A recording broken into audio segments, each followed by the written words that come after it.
Good morning. This is the Cowboy State Daily Morning Show with Jake. The new way Wyoming wakes up.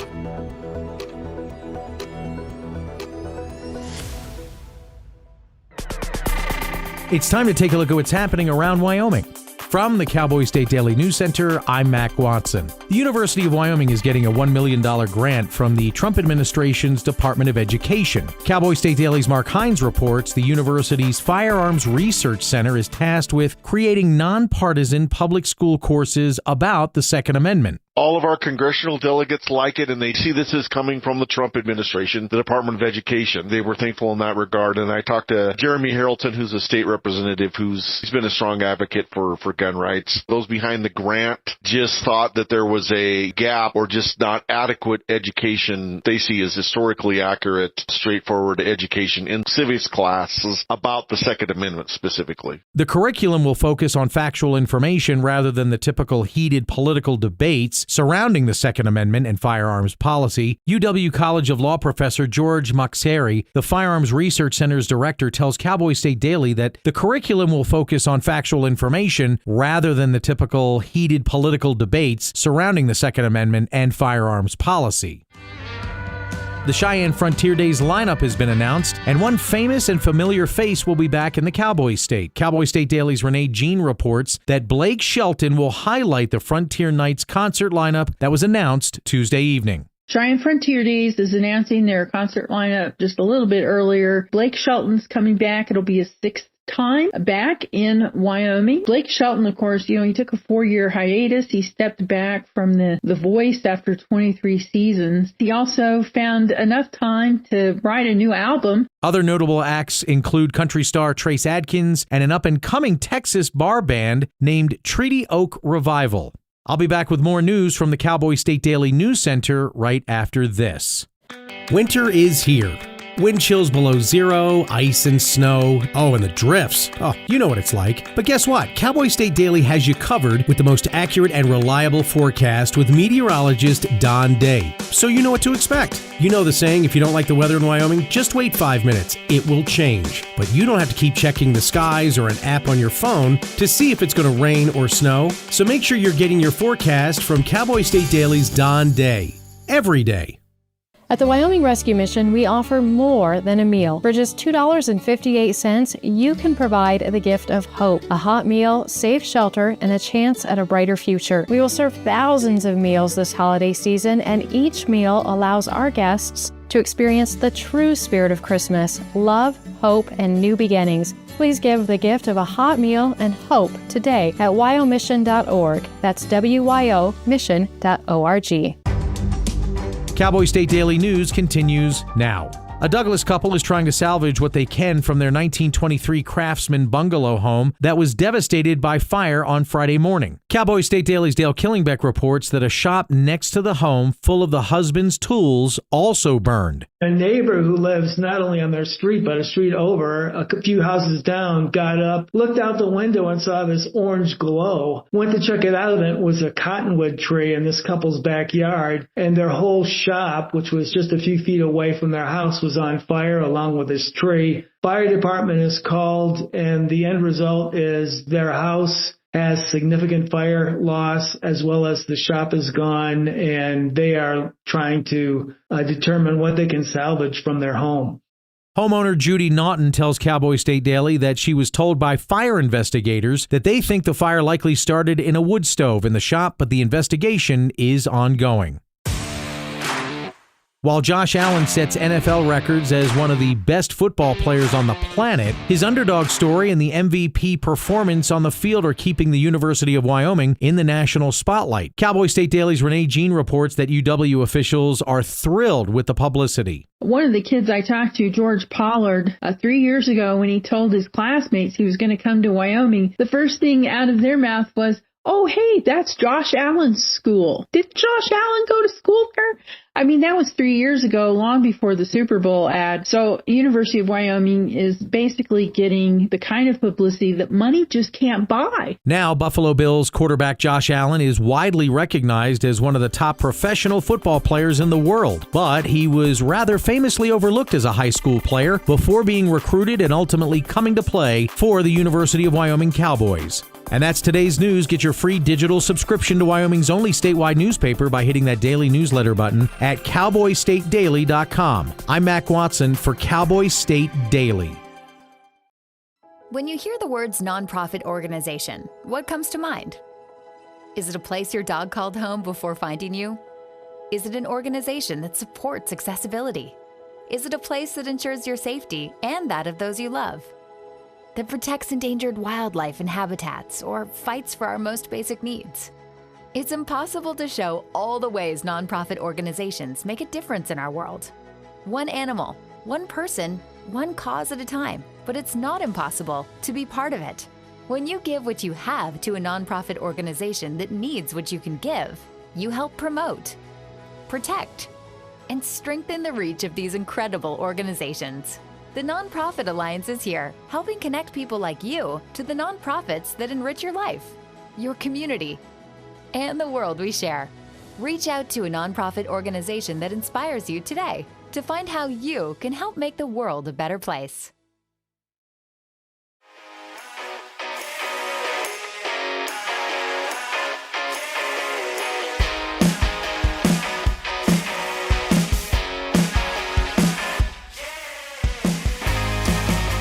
Yeah, welcome Wednesday, Cowboy State Daily Show with Jake. Good to have you along with us. We got a jam-packed show. You don't want to miss a minute.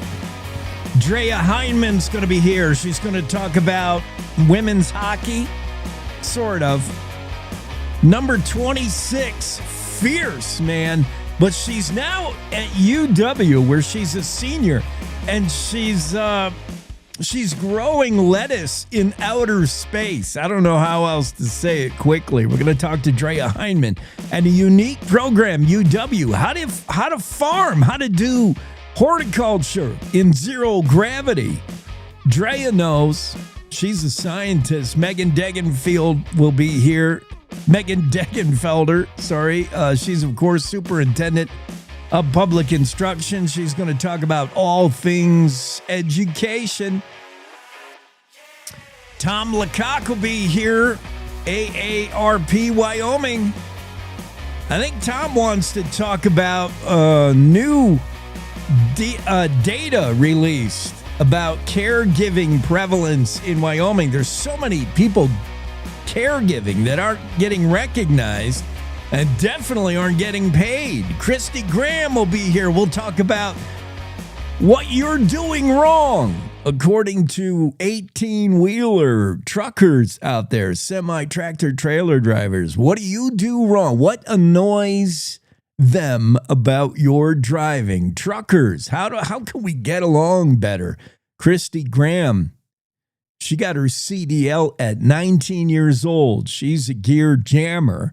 And she's teaching others how to do the same at Northwest College. So that'd be exciting to talk to Christi Greaham about that. And Aaron Brown, Wyoming Highway Patrol. Big congrats to Highway Patrol for a potential bust. We got a young lady, I think a 16-year-old, a teen, is headed back home to Wyoming, or back home to Wisconsin, after Highway Patrol made a stop on Interstate 80. They were on the lookout, Bolo, for a couple of guys driving an abducted teen from Wisconsin, taking her to Utah for I don't know what, but they never got there.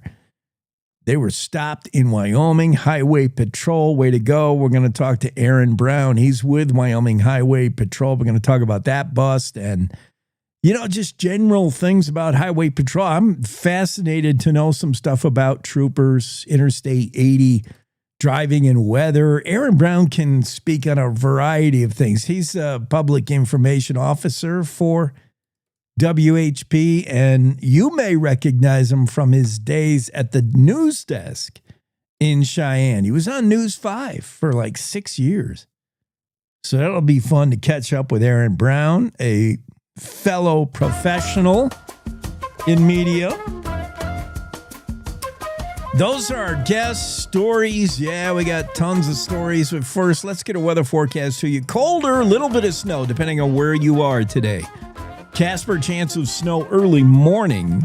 Gradually clearing, 27 high in Casper, 30 in Lander, with a chance of snow early morning.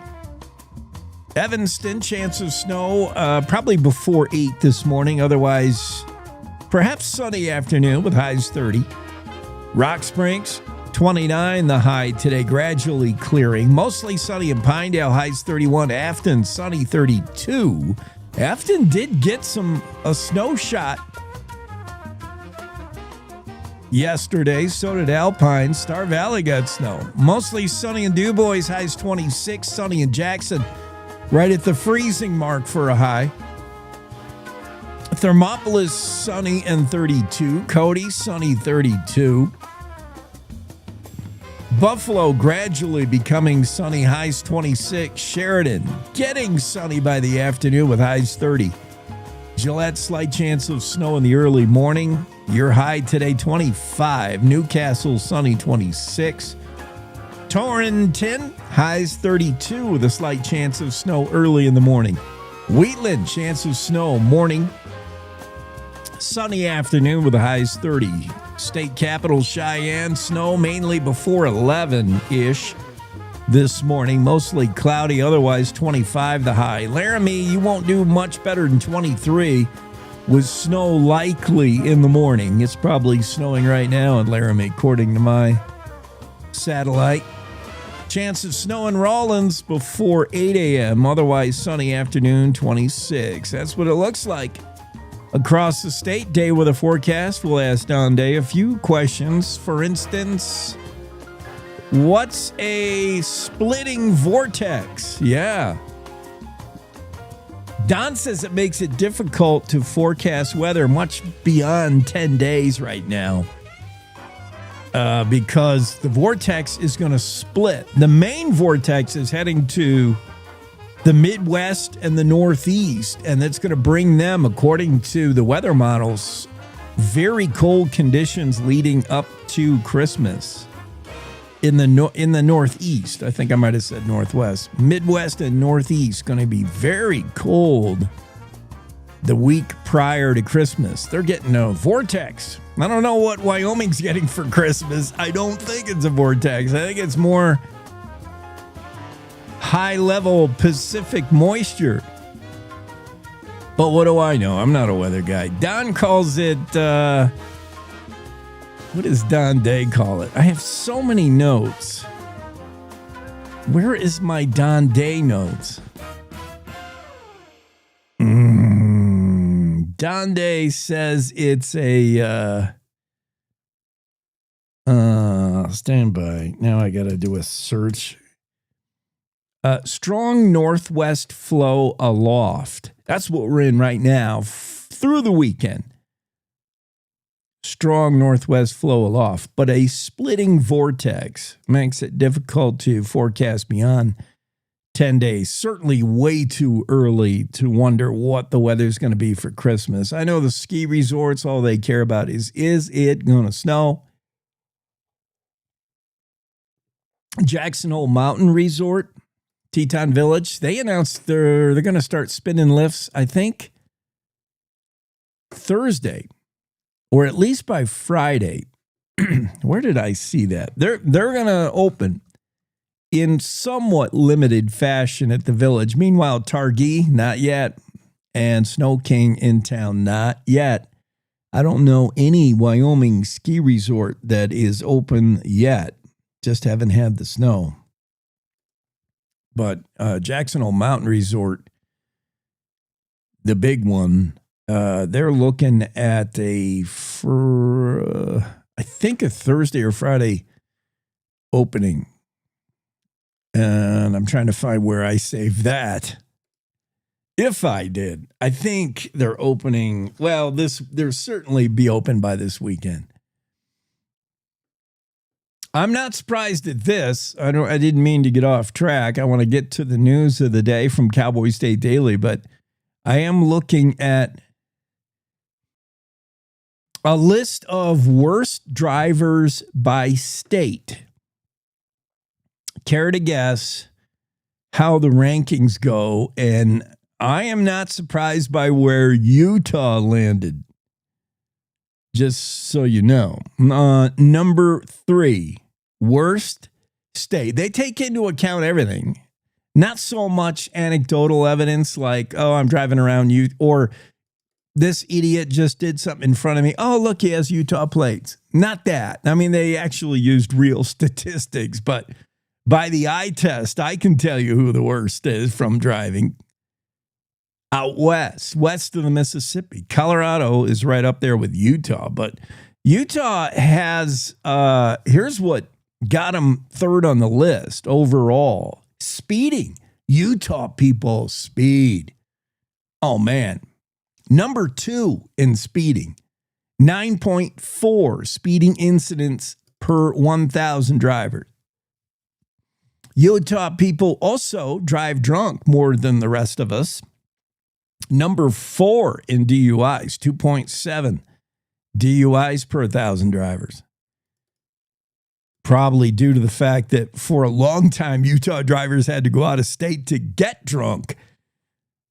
Number 7 in accidents. So, yeah, the DUI and the speeding, you know what that leads to? Accidents. 7th overall in accidents. Almost 24 per 1,000 drivers. Overall, Utah ranks number 3 in crummy drivers. I'm trying to see who was number 1, who was the best, where Wyoming might have landed. Oh, I don't agree with this. But, again, this is by the stats. By the eye test, Massachusetts has got to be top 10, if not number 1. I would put them number 1. But states with worst drivers, as we said, Utah number 3. New Jersey comes in at number 2. And hold on to your hat. Here's the shocker. Number 1 worst drivers, according to the stats. North Dakota. Come on. There's like nobody in that state.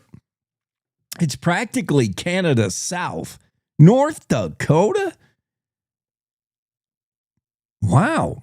North Dakota had accidents, DUIs, speeding citations, the whole bit. They ranked number 1. Rhode Island came in number 4, worst drivers. Washington State, I'm not sure I agree with that. I've been to all these states, and I've seen how they drive, and I watch license plates when I'm in Wyoming, who drives how. Idaho's number 7, by the way. California, number 9.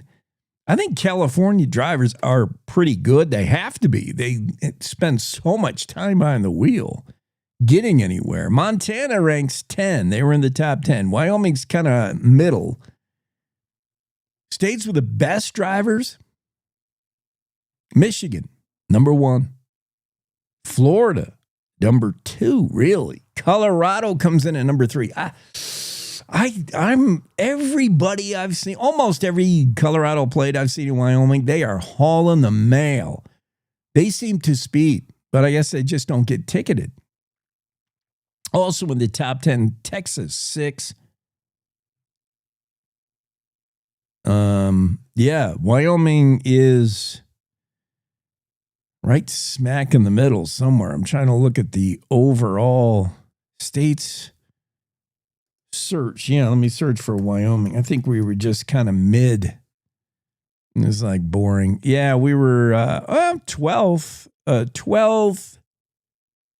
Is that 12th worst? Maybe 12th.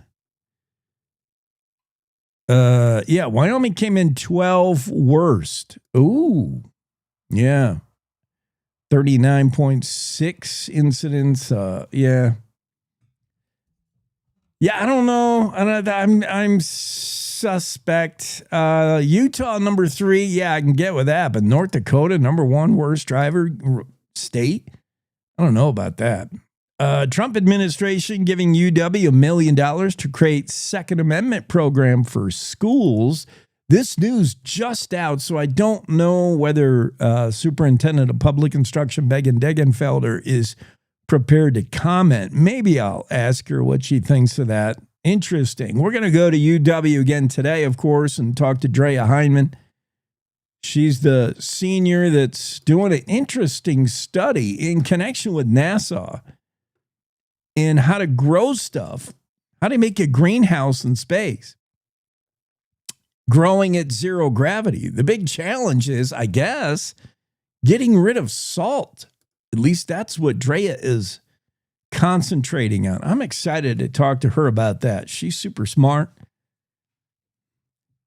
Reed Reisner's defamation case against Anthony Bouchard clears its first hurdle. Bouchard was critical of Reisner on socials. Of course, Reed Reisner has made news for his bid to buy TikTok. Also, Reisner is running for office, right?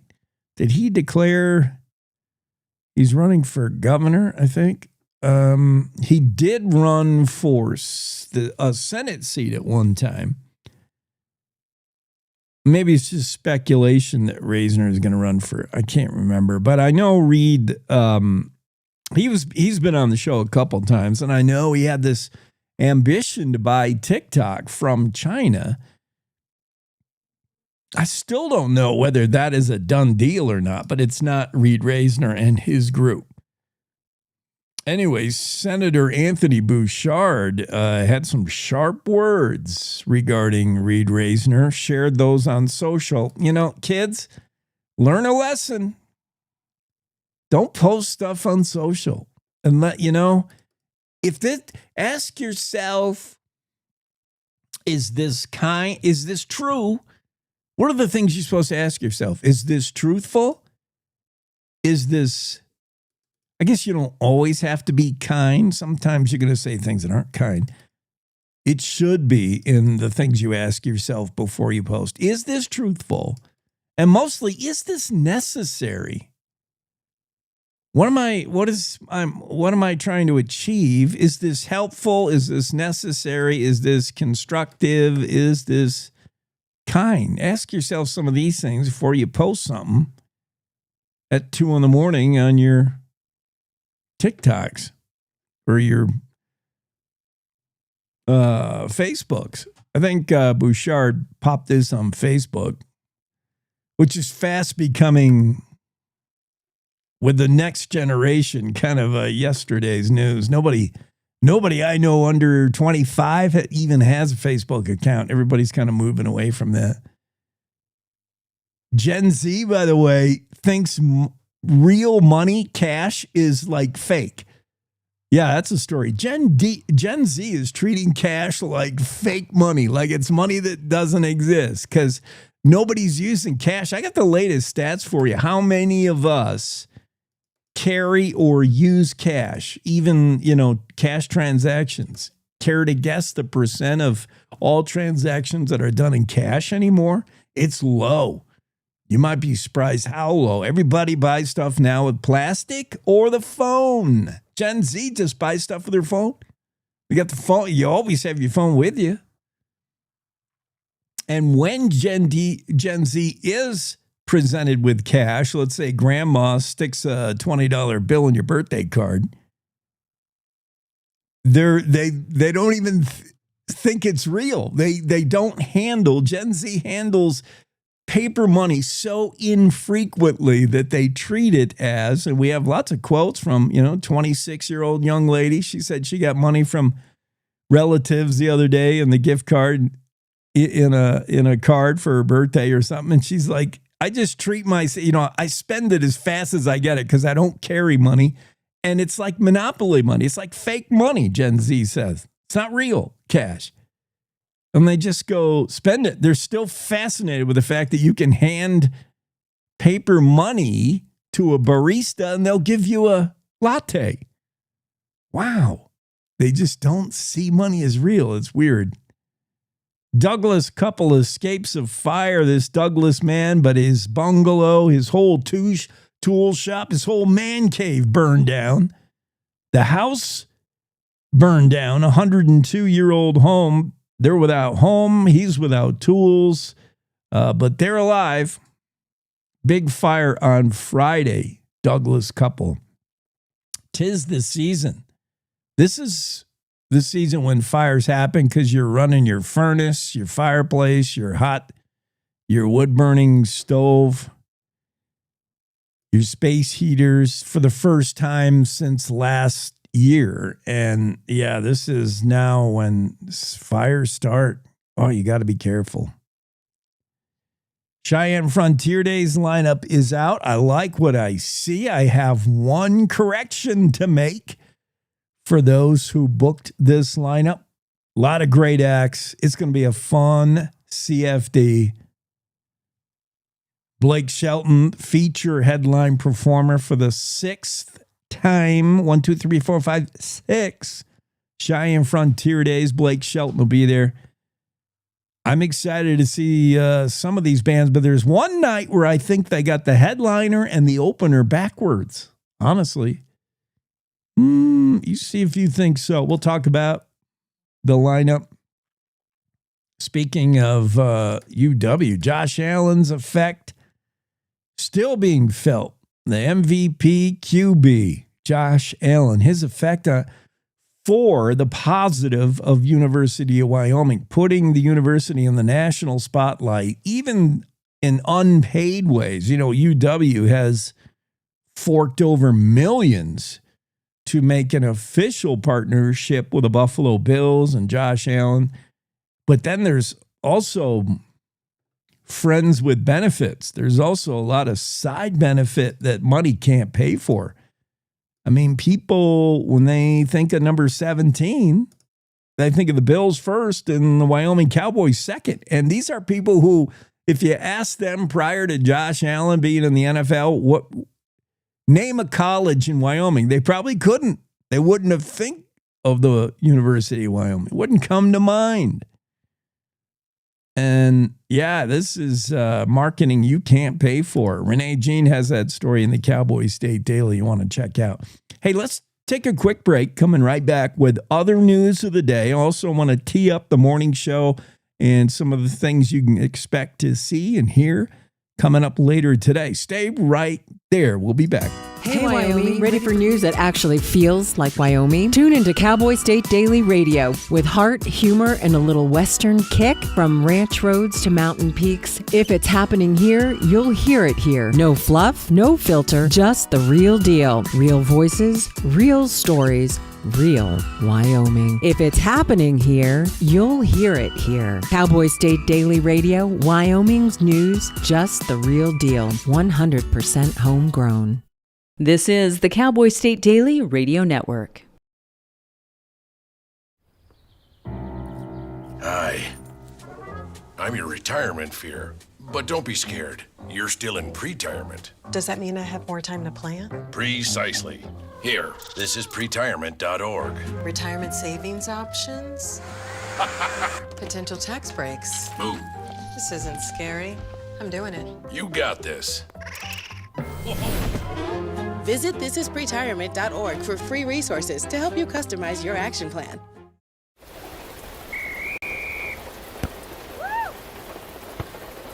Come on! Go, Diane! Yeah, keep it going! Yeah! Go, honey! If you love them enough to drive an hour to cheer them on as they get beat 11-0 in the rain, then surely you'll check NHTSA.gov/the right seat to make sure they're correctly buckled in the back seat. Throw that ball, Diane! Woo! You got this! I was a technical sergeant, E6. I served in Vietnam in 1969. I am a U.S. Army veteran. Have you ever helped a fellow veteran? Of course. Yes. Try to always be there for each other. I do my best reaching out to my brothers and sisters in arms. Have you ever asked for help yourself? It's always tough, right? I can't say that I have. I mean, If you don't have someone to kind of help you guide those thoughts, it can be really bad. Eventually, you just can't deal with it on your own. I guess it's a part of the military too, right? Service before self. It was drilled in, service before self. And you start to question, maybe people would be better off without me, When you realize that you're not alone, once you take that first step, there's so much support.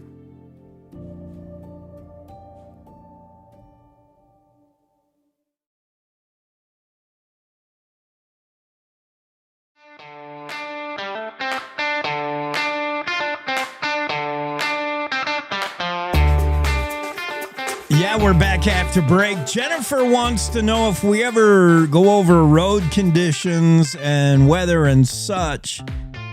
Yes, we do, Jennifer, if it's something major. I would do it more, except here's two things. One, this show is often played back on radio stations across Wyoming at different times. So while I may talk about a road closure or an accident in real time in the morning, maybe you're hearing the show in Cheyenne in the afternoon and you're not really concerned about it and it's old news. You know what I mean? So keeping in mind the show does have to live in outside of time, let's say. But if there is something going on, I want to give folks a heads up. And the other thing is, there's a lot of resources. There's 511, there's YDOT maps. There's a lot of places you can get your info, including our friends at Wyoming Road and Weather Conditions Reports. Yeah, I would suggest you bookmark that Facebook page, Wyoming Road and Weather Condition Reports Updates. And the latest from them, complete with a photograph, is an accident at mile marker 98 on Interstate 80 eastbound. It's shutting down supposedly both lanes. So, yeah, there's weather. You can see a little bit of snow down, not a lot, but people just are not in the groove of winter driving yet. So, yeah, as far as we know, 23 minutes ago, right about when you posted your question, Jennifer, do we do road weather related stuff? Right about when you asked, sure enough, Interstate 80 shut down at mile marker 98. That's just before Rock Springs, I believe, as you're heading east. Eastbound I-80, from what we understand, both lanes closed right now as they clear up accident on I-80. So, yeah, there you go, Jennifer. We're going to talk to Wyoming Highway Patrol about driving I-80, some of the winter tips on how you can survive the gauntlet from the Three Sisters to Elk Mountain to everything I-80 can throw at you in the winter. It is not where you would put an interstate if you had today to do it over. Although I don't know where else you would put it, right? If you got Interstate 80 and you're going coast to coast, east to west, and you're presumably going to go through Wyoming because, you're already rolling through what? Nebraska? Let me see the path of Interstate 80. I mean, where else could it go in Wyoming? Other than southern Wyoming. Because if you get up much further north in Wyoming, you're going to encounter like real mountains. I know the Elk Mountain is kind of for real. I'm talking about real mountains like the Bighorns, the Wind Rivers, the Tetons. Once you get up north up in there, you're not crossing those mountains. Forget it.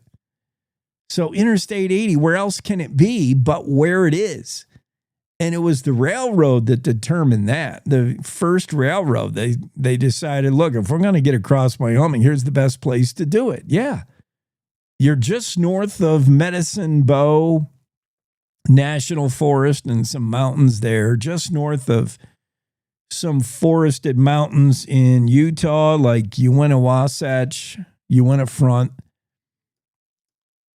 and you're south of major mountains in western Wyoming. There's no other place for I-80 to go, but it just so happens that is just a wind corridor in Wyoming, a wind weather corridor that's just insane. I mean, the weather, yeah, I-80 is going through Nebraska, kind of the middle of Nebraska, Iowa. Yeah, I don't see any other way to do 80. There might be a little reroute somewhere around, when you travel Laramie to Rawlins. That's a tough stretch. Maybe there's been talk of rerouting that around Highway 30, which is a popular trucker reroute. Like, we don't want anything to do with I-80 as you go through Arlington, as you go through anything in between Laramie and Rawlins. You're heading over Elk Mountain, and it gets challenging. It gets western. So to avoid Elk Mountain, you would take 30 through Rock River, Medicine Bow, Hanna, to reroute I-80 and make 30 the new Interstate 80 would cost. And Andrew Rossi just did a story on this. It would cost billions. Like, forget it. YDOT is already short. YDOT's running in the red. They're not going to reroute Interstate 80. So it is what it is right now, and you're going to have to learn how to drive it. And most of that involves reducing speed. Don't use cruise control. That's going to mess you up when you hit ice. Don't have cruise control on.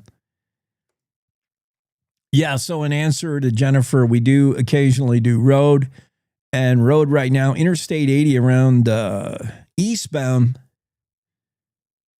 just as you get toward Rock Spring, we see an accident there that shut down both lanes headed eastbound, at least from what we know now. On to stories of the day, other stories. Let's see where to start. I do have Tom Hersig, CEO of CFD. Say that fast. CEO of CFD. Tom he was on the show just last week, I think. He's down in Las Vegas, of course, for the other daddy of them all, the NFR Wranglers National Finals Rodeo. Tom's down in Vegas, but we do have, I think, a pinch hitter for him that's going to talk about the lineup at UW, at Cheyenne Frontier Days. Great lineup. Just announced a little bit early this year, and we're working on getting somebody in here. Who is it? I thought we had somebody that was going to come on and talk about the music acts. Blake Shelton going to headline. Yeah, I like Blake Shelton. I mean, to me, he's like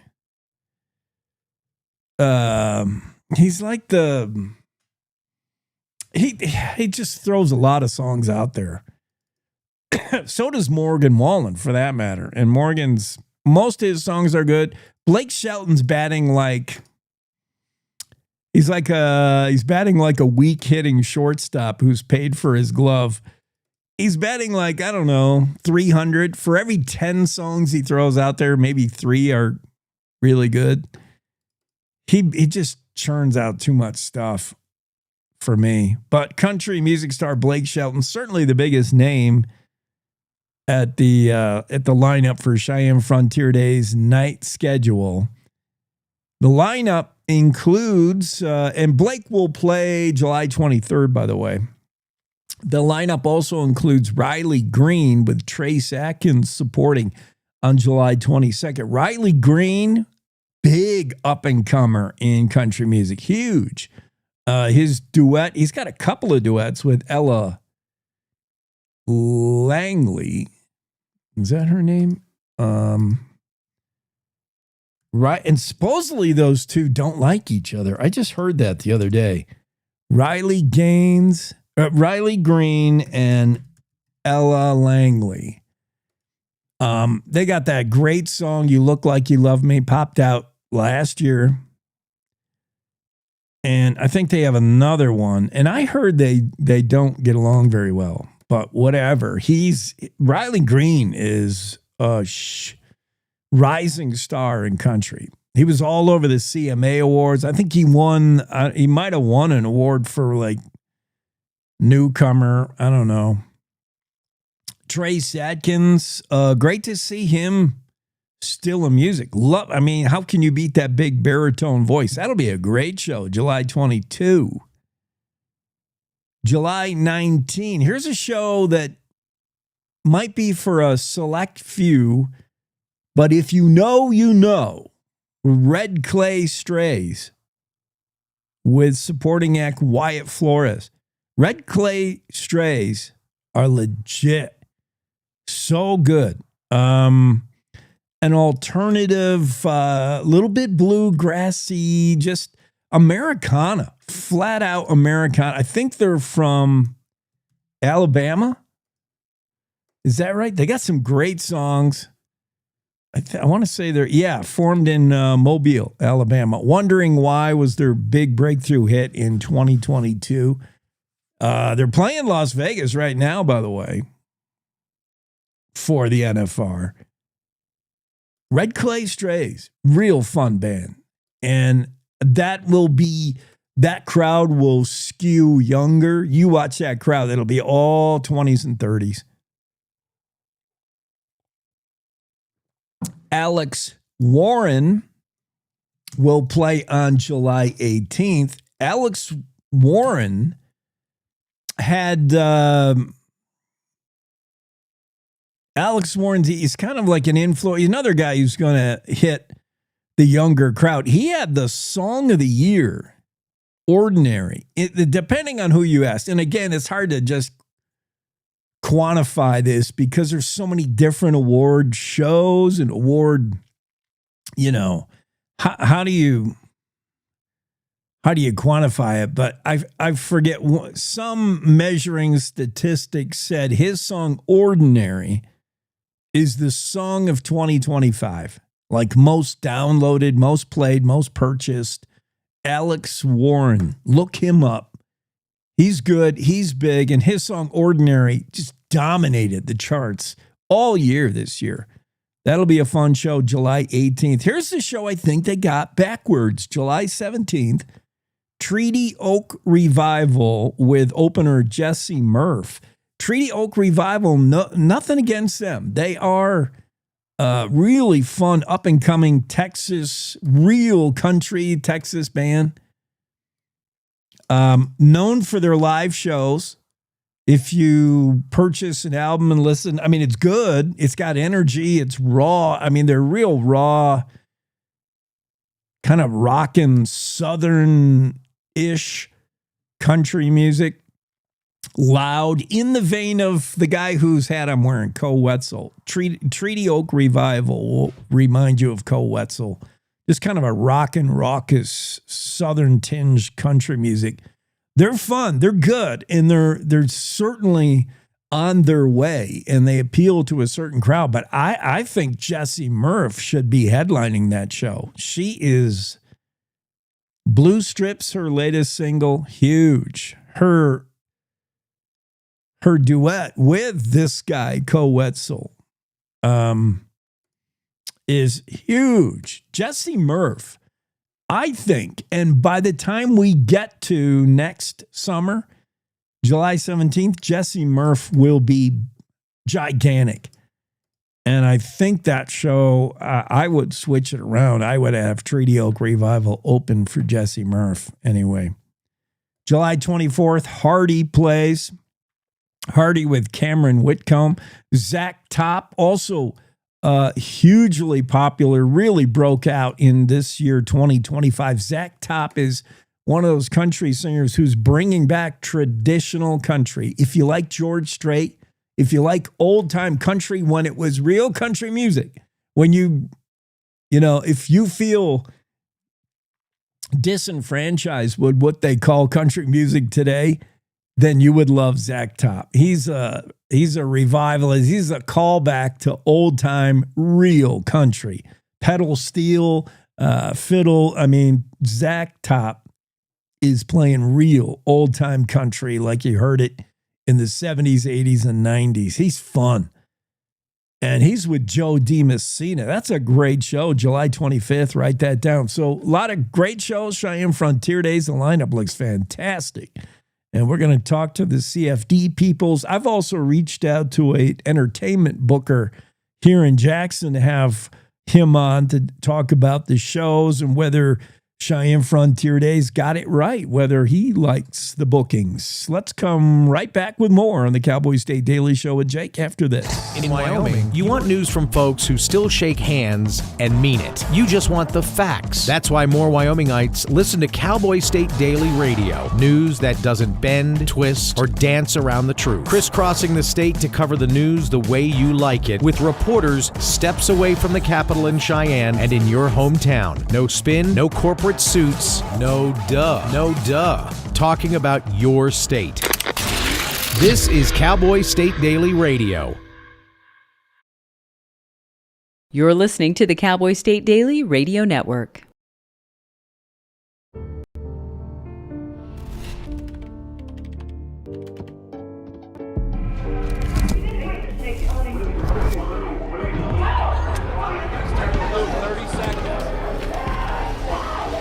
I'm an ex-drug dealer, and I'll be your sub today. Can you see anything different as a pill? No. You don't know? Fentanyl is being mixed into everything now. There's only one thing that will save somebody's life. That is naloxone nasal spray. Fentanyl, it's cheap, it's potent, and it's profitable. Why would drug dealers put a lethal dose of fentanyl in drugs if they know it's so harmful? Really just all about the money. I just didn't realize that one pill could change your whole life. More kids should know.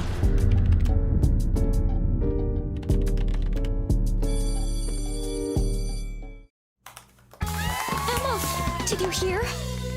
Todd's in the hospital. Who's Todd? He got a collapsed lung from vaping. He thought it was cool. Not cool. Promise you won't vape, Emma. It can lead to a lifelong addiction, and we can't be friends if your lungs collapse. Bogus. Wacky sitcom teens aren't the best people to talk to your kid about vaping. Hey, you got a minute? You are. Start the conversation with your child about vaping today. When the uniform comes off, the battle doesn't always end. Too many of our veterans are fighting silent wars, with trauma, with loss, with hopelessness. Downrange Warriors stands in that gap, offering peer support, purpose, and a brotherhood that saves lives. You can help. Visit downrangewarriors.org, because no warrior should ever walk alone. Hope is waiting. Be the reason they find it.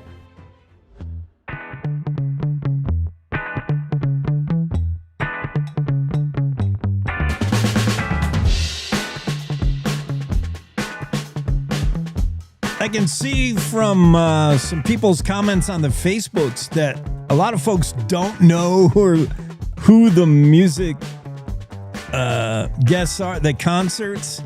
Outside of Blake Shelton, Trace Atkins, a lot of people may not recognize some of these names, but you know, you're probably not concert goers. Those who consume music regularly, not that you have to be younger, but if you're in the know, if you're music minded, you're going to recognize pretty much the entire lineup. Yes, the one comment, Riley Green, question mark. You didn't know Riley. Riley Green is big. Riley Green, I'm pretty sure he just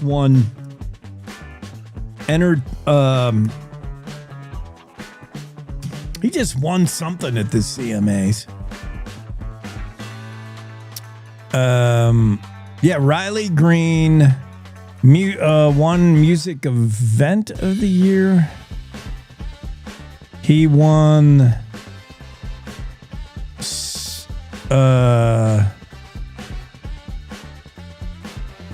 Single of the Year with Ella Lang, that song I was talking about. The Song of the Year. CMA Single of the Year. 59th Annual CMA Awards just happened last month, November. So, I mean, you got to be living under a rock to say Riley Green ? How do you not know Riley Green? His song with Ella Langley. And Ella just played at the parade, which nobody saw, apparently. God, am I the only one who saw the parade? Thanksgiving, Macy's parade.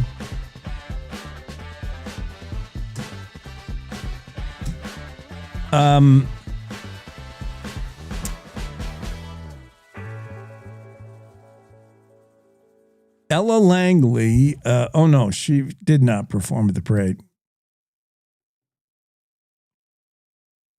But Riley and Ella, that song they sang, You Look Like You Love Me, Song of the Year, Single of the Year. So that guy's at Cheyenne Frontier Days, Riley Green. That'll be a good show.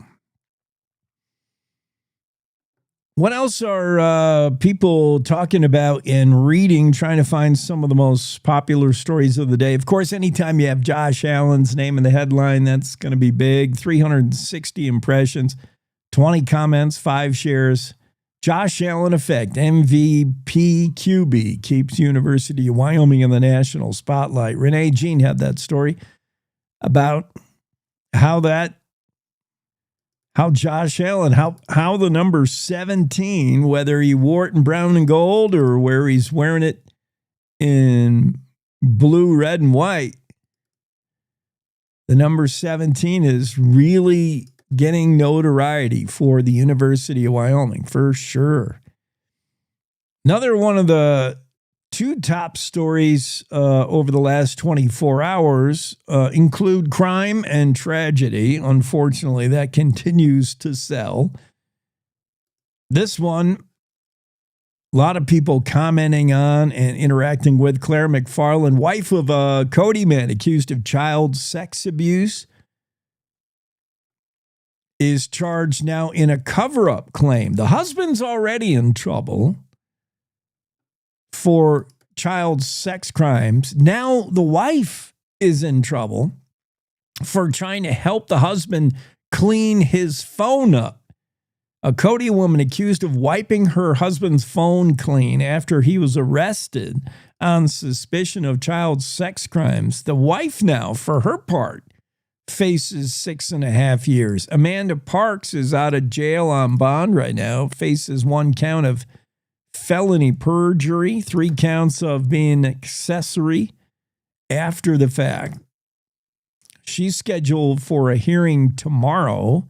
Her husband is Jimmy Parks. He's already been in the news and in trouble in the Park County District Court for alleged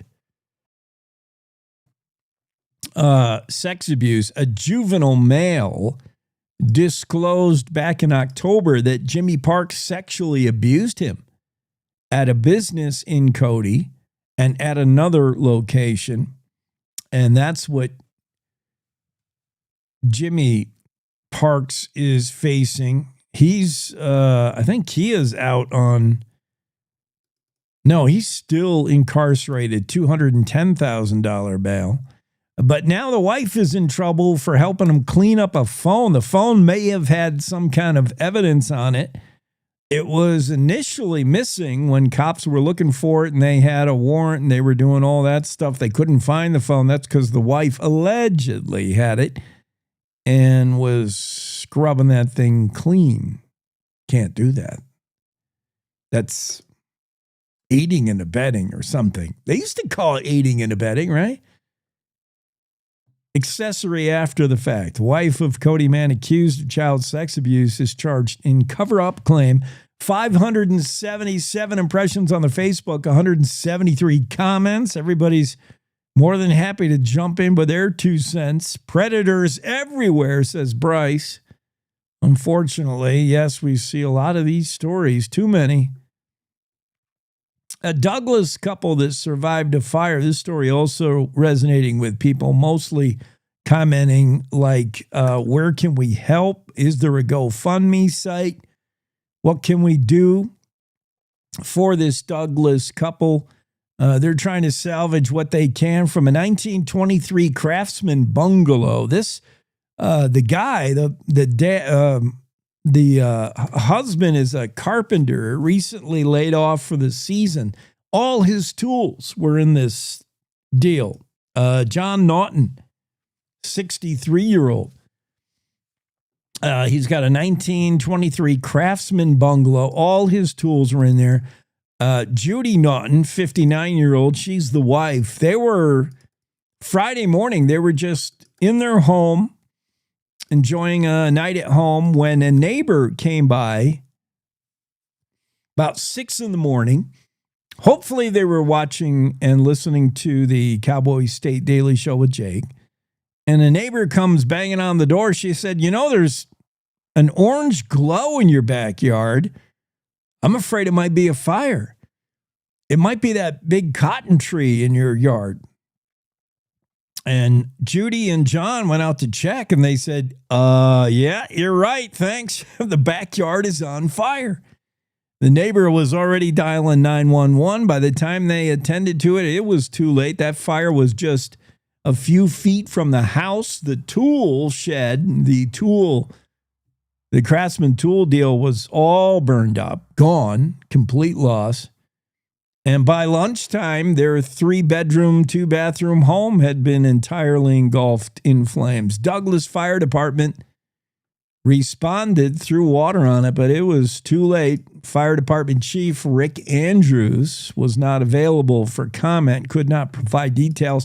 Cause of the blaze still under an investigation, but boy, John and Judy they're gonna be needing some help from their friends and neighbors. Wood stove is suspected for the reason of the fire. Yeah, again, this time of year, space heaters, wood stove, furnace. Using your furnace for the first time since last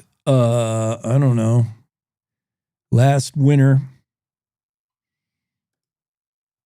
is likely the cause. John and Judy going to need some help. They're going to need some folks to step up. We are not aware of any GoFundMe or any campaign to help them financially, but the house, the tools, all gone. Complete loss for this couple. And here in Wyoming, we help our neighbors. Hand up. There is GoFundMe. The suggestion of their neighbor, the Naughton's daughter, Ashley, started a GoFundMe. So there is, check out the story. Goal is to raise $2,400. They've raised already $2,127 as I am looking at it now. So there is links to the GoFundMe. Find out how you can help John and Judy, the Douglas couple who lost their home to fire. Man, I can't imagine, everything, all your stuff. And we get so attached to our stuff. All your stuff gone. Clothes. Other stuff that we're looking at. How do you get rid of weeds? I see down in Colorado, a goat ate my weed. Is that what the hippies in Colorado are saying? No, Fort Collins says they'd rather have hogs eat their weed or hogs eat their weeds. The story in the Cowboy State Daily talks about a unique program. Fort Collins calls in 600-pound hogs to root out weeds. They love eating weeds. In Wyoming, we've seen similar initiatives using goats. In fact, Rock Springs hired a 300-goat herd to eat weeds that were clogging drainage canals this past spring. But down in Fort Collins, they use these big 600-pound hogs. Are they better than goats? Mark Hines poses the question. We're all waiting for the answer. Can hogs take care of your weed problem better than goats? We need to know. Let us know how it goes in Colorado, and maybe we'll swap out our goats for hogs and then eat the hogs after. Cowboy State Daily Show, that finishes for hour one. We got way more coming, but it's time for news. We'll see you on the other side. Top of the hour news for our radio affiliates. We'll be right back with more of the Cowboy State Daily Show with Jake.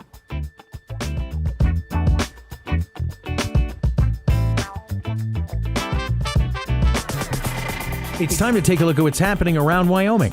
From the Cowboy State Daily News Center, I'm Mac Watson. The University of Wyoming is getting a $1 million grant from the Trump administration's Department of Education. Cowboy State Daily's Mark Hines reports the university's Firearms Research Center is tasked with creating nonpartisan public school courses about the Second Amendment. All of our congressional delegates like it, and they see this as coming from the Trump administration, the Department of Education. They were thankful in that regard. And I talked to Jeremy Harrelton, who's a state representative, he's been a strong advocate for gun rights. Those behind the grant just thought that there was a gap or just not adequate education they see as historically accurate, straightforward education in civics classes about the Second Amendment specifically. The curriculum will focus on factual information rather than the typical heated political debates surrounding the Second Amendment and firearms policy. UW College of Law professor George Maxeri, the Firearms Research Center's director, tells Cowboy State Daily that the curriculum will focus on factual information rather than the typical heated political debates surrounding the Second Amendment and firearms policy.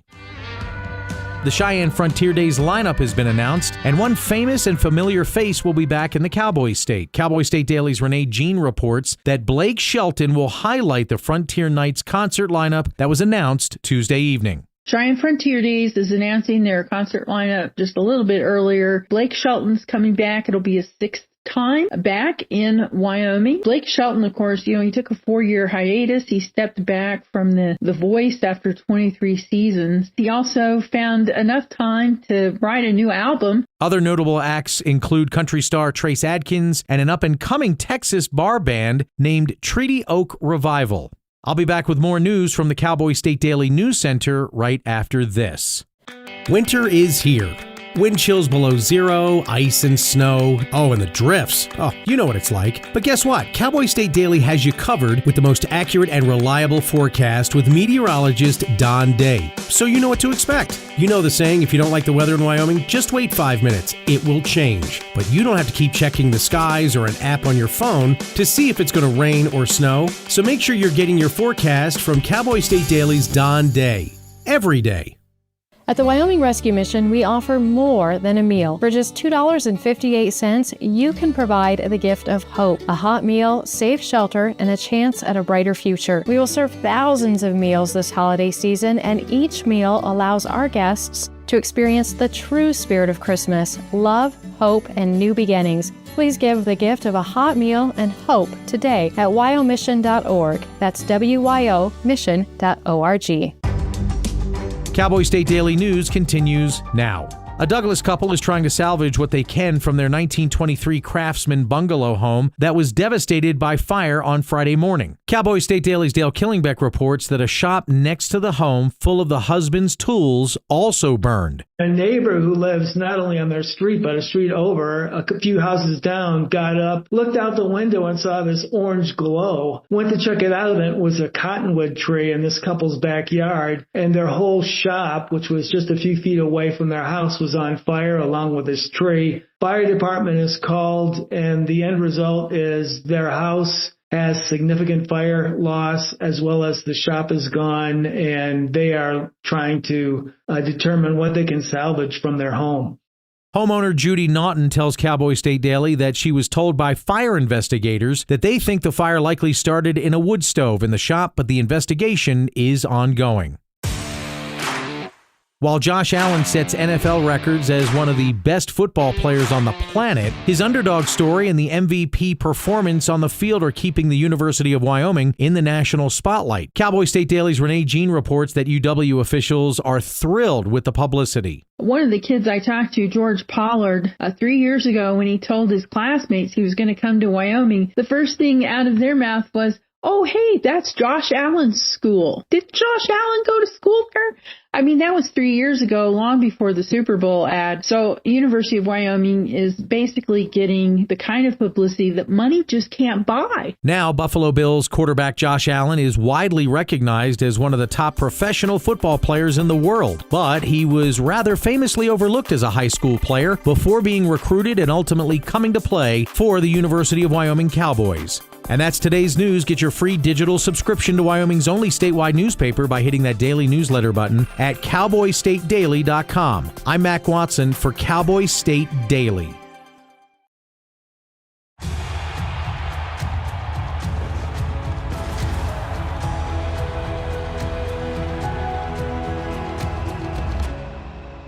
Breathe. Love what you do and you've already won, my parents used to say.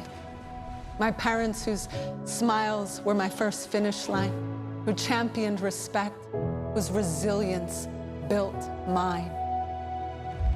Even more than I wanted a gold medal, I wanted a heart of gold, like the mentors who were my balance beams, refusing to let me down, and the coaches who spoke out to anything out of bounds, heroes who never stood on podiums, but stood up for me. Every shot I made, give the assist to those who since my youth were referees, ready to blow the whistle and end abuse.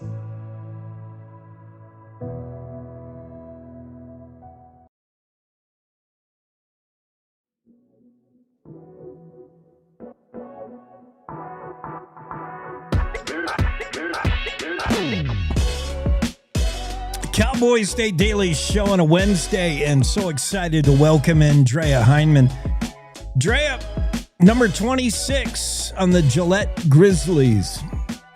And, well, unfortunately, we're not going to talk hockey. I saw you play at Snow King. You played Jackson U19. I saw you play in Pinedale. I think you had a game-winning goal down there. I've been watching your hockey career, 19U women's hockey. You're a good hockey player. I do think hockey is a tiny bit more exciting than science. No, man, because you are a rock star in science. We're going to just bypass the hockey career and everybody, crack a can of Red Bull as their pregame prep. And remember, 60% of the time it works every time, as Drea says. She's a research fellow with Wyoming NASA Space Grant Consortium. So, I mean, I want to just set this up as you are essentially, this reminds me so much of The Martian, when Matt Damon has to grow a garden on Mars, grow a greenhouse. Have you seen that movie? Yes, I actually have watched it recently because a lot of people will tell me about it. That's all I think of. Like, I'm thinking of space farming. Drea's at UW, where she's a senior. She's gonna tell you what she's working on. It is next level. It is outer space, out of this world. It began with a love of horticulture. I think you got it from your grandfather. Talk about what got you into growing stuff on Earth. Yes. So I started out quite young at my grandfather's house in Douglas. We would actually grow stuff in his garden. And I remember going out to the garden and eating like fresh raspberries. And I was like, this would be awesome if I could do it on my own. But I was quite young at the time. But I think that's what started to spark the idea. You were, you were turned on to fresh food that didn't come in cellophane, didn't come in a package, came from a store. I can imagine as someone really young, you're like, oh my goodness, this came out of the ground. I made it. I can eat it. That is really cool. For potentially space travelers, astronauts, it's really cool because it's an alternative and a healthier alternative and a tastier alternative to eating space food, like, stuff that has to be high. Like, is that, it may not be the main reason we're exploring this, but it's a big reason. Astronauts, they don't want to eat stuff out of a bag or whatever. Yeah, so when I had went to Boise to the conference, I actually got to listen to some astronauts talk about what life is like, day-to-day life in space. And a big complaint that they had was they hated rehydrating and eating the dehydrated food because they'd have like a Taco Tuesday, but they'd go to like reheat their taco meat basically and add water to it and steam, and it would still be crunchy. And I don't know, they're up there for a long time, so I can't imagine like having to eat this food so consistently. I feel like that would pay a toll on you in itself. So I feel like having fresh fruit is going to need to be a staple, especially in long duration space missions as well. Yeah, if NASA is going to do these long duration stuff where, it takes however long to get to Mars, if we're going to far, far away, the food's going to run out for one thing. So we'll need to be a sustainable food source. That's where we're thinking about farming. And what are the challenges? Oh, first I want you to talk about that Boise thing, because that was pretty cool. You went to Boise. It was what was that conference about? It was about NASA science stuff. And then here's somebody who's like a horticulturist at a University of Wyoming. Like, how did you fit in, or how did you stand out at that conference? That must have been pretty neat. Yeah, so that conference was iLife, and it was all about just space missions and just trying to do how to navigate space as we evolve as humanity. And the big deal there was that I was the only plant person there. There was me and my advisor for this research project, JJ. We were the only plant people there. And so I sat through this conference listening to all these things I'd never heard about. There were people there who had designed radio chips that could actually sustain the sun's radiation while going to space. And then there was us, who we were like plant people, and then we got to listen to astronauts. So it was all quite diverse, but a lot of people really liked what we had to offer there, because I do think it was very unique to the whole space setting. But this whole conference wasn't just NASA, it was also SpaceX. They had a startup company named Juno.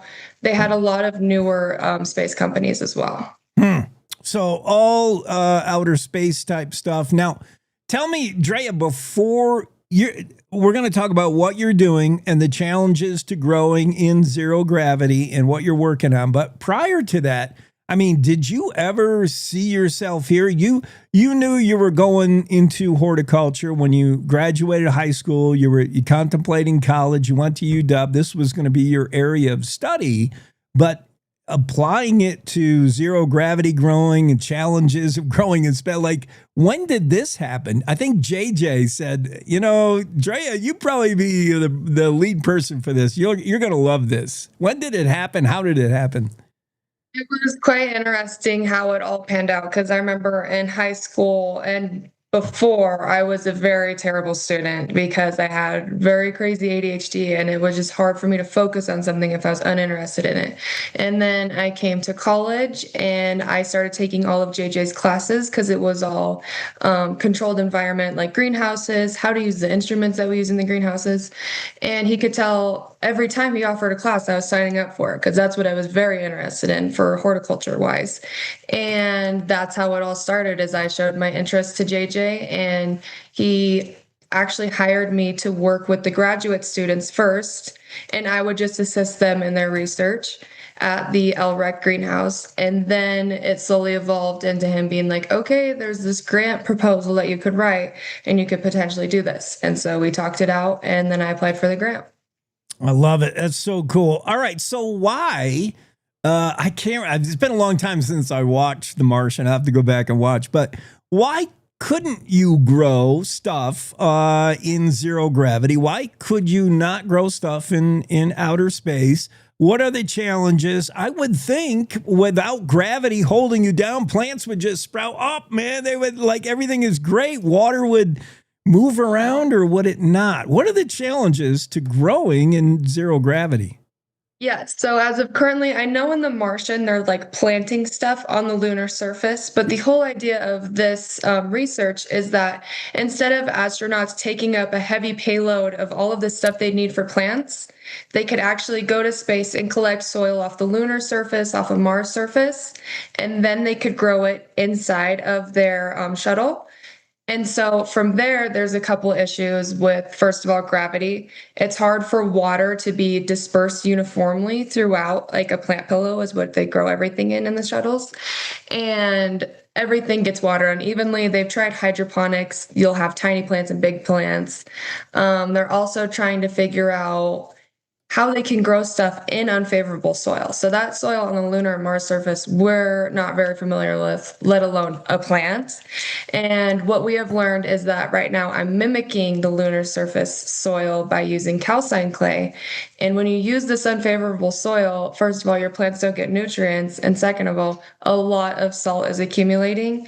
So that's what my whole research is centered around primarily. Interesting. All right. For the layman dummy like me, plants hate bad dirt. They hate outer space dirt. And they got to, now, is there any hydroponics involved? You don't need the soil necessarily. We've seen things like vertical greenhouse. We have one in Jackson. It's really neat. Any of that or no? They have tried hydroponics. I've seen other people's research. A big issue was even with gravity, water is going to stay together. So if you're thinking about this water bubble floating around, even within a hydroponic system, you'll have a plant that gets a lot of water, and then you'll see plants that don't get a lot of water. So it's not very uniform with the hydroponics. I have just read a paper about they're trying to attempt to use fogging systems, but I also don't know how that water would stay connected within no gravity. One of the things plants also are troubled with trying to grow in a space capsule or on another planet that has zero or low gravity, I guess, is salt accumulation. You've made that like your main mission. You're really concentrating on that because the plants, I guess, salt accumulation is bad. Talk about the plant pillow and why salt buildup happens at low or no gravity.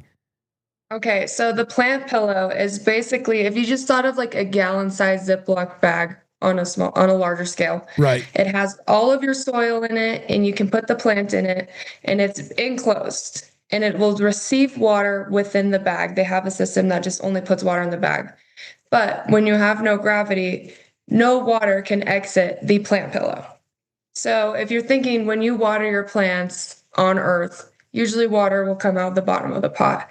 That's how the plant releases all the stuff that it doesn't need, like salt. So when you have a plant in space, it's within the space pillow receiving water, but nothing's exiting the plant pillow. So everything's staying within the plant pillow, which is further stressing the plant. We're talking to Drea Hineman. She's working on this. You have to go read about it, by the way. Cowboy State Daily, the story written by Andrew Rossi, UW senior, is learning, trying to figure out how to grow plants in outer space. Now, NASA astronauts have taken, for instance, lettuce to outer space. What have we done so far? Before you can tell them how to do it better, Drea, what have we managed to accomplish so far? Yes, so they have taken a plant pillow to space, and they called it Veggie. They did put several different kinds of plants within Veggie. I know for sure that they had lettuce. I think they attempted to use peppers at one point as well. But since Veggie isn't the whole reason astronauts are going to space, I still think they're trying to solve it on Earth so that it can be foolproof by the time that it hits space.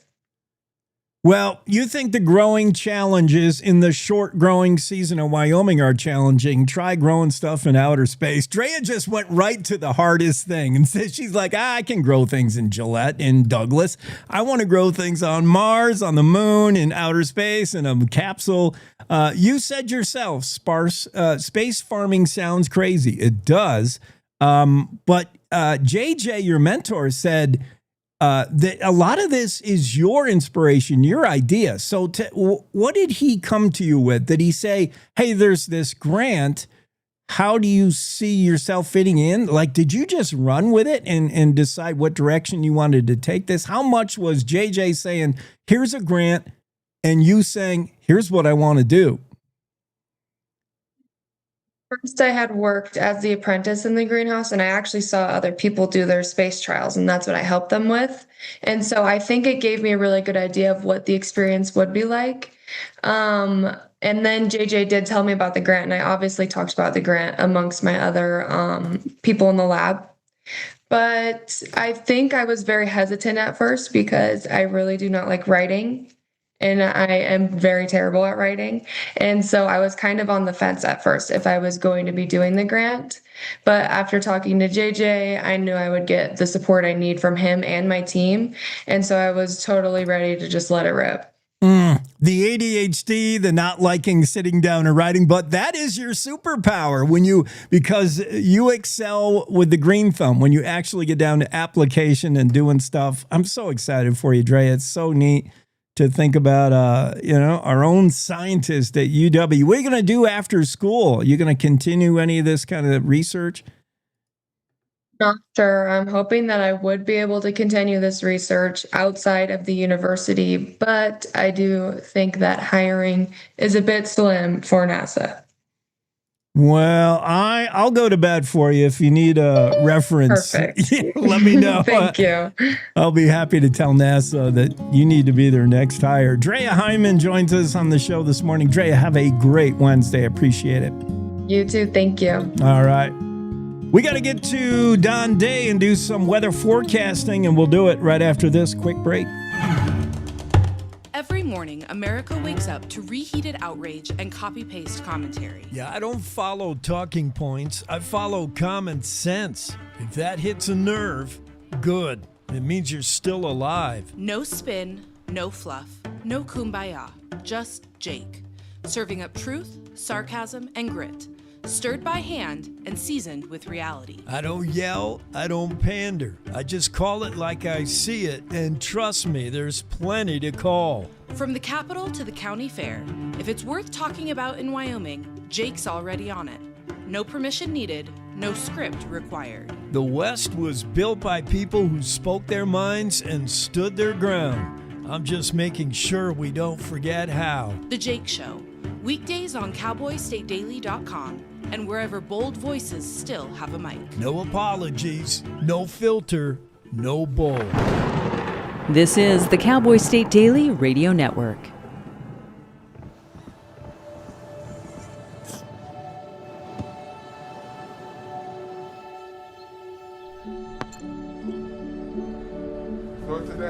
I don't remember how it started.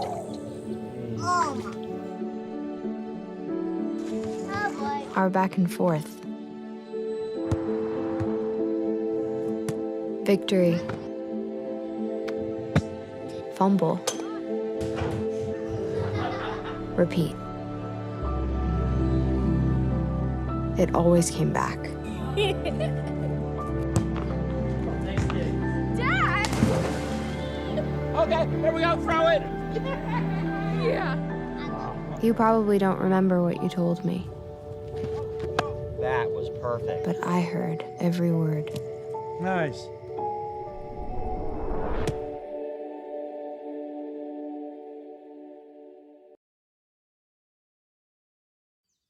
Jason, let's go see your room.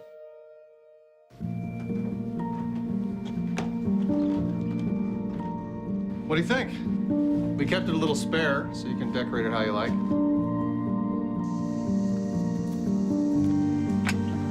Dinner! Go? Excellent. Soccer is fun. Yeah, I saw you guys out there.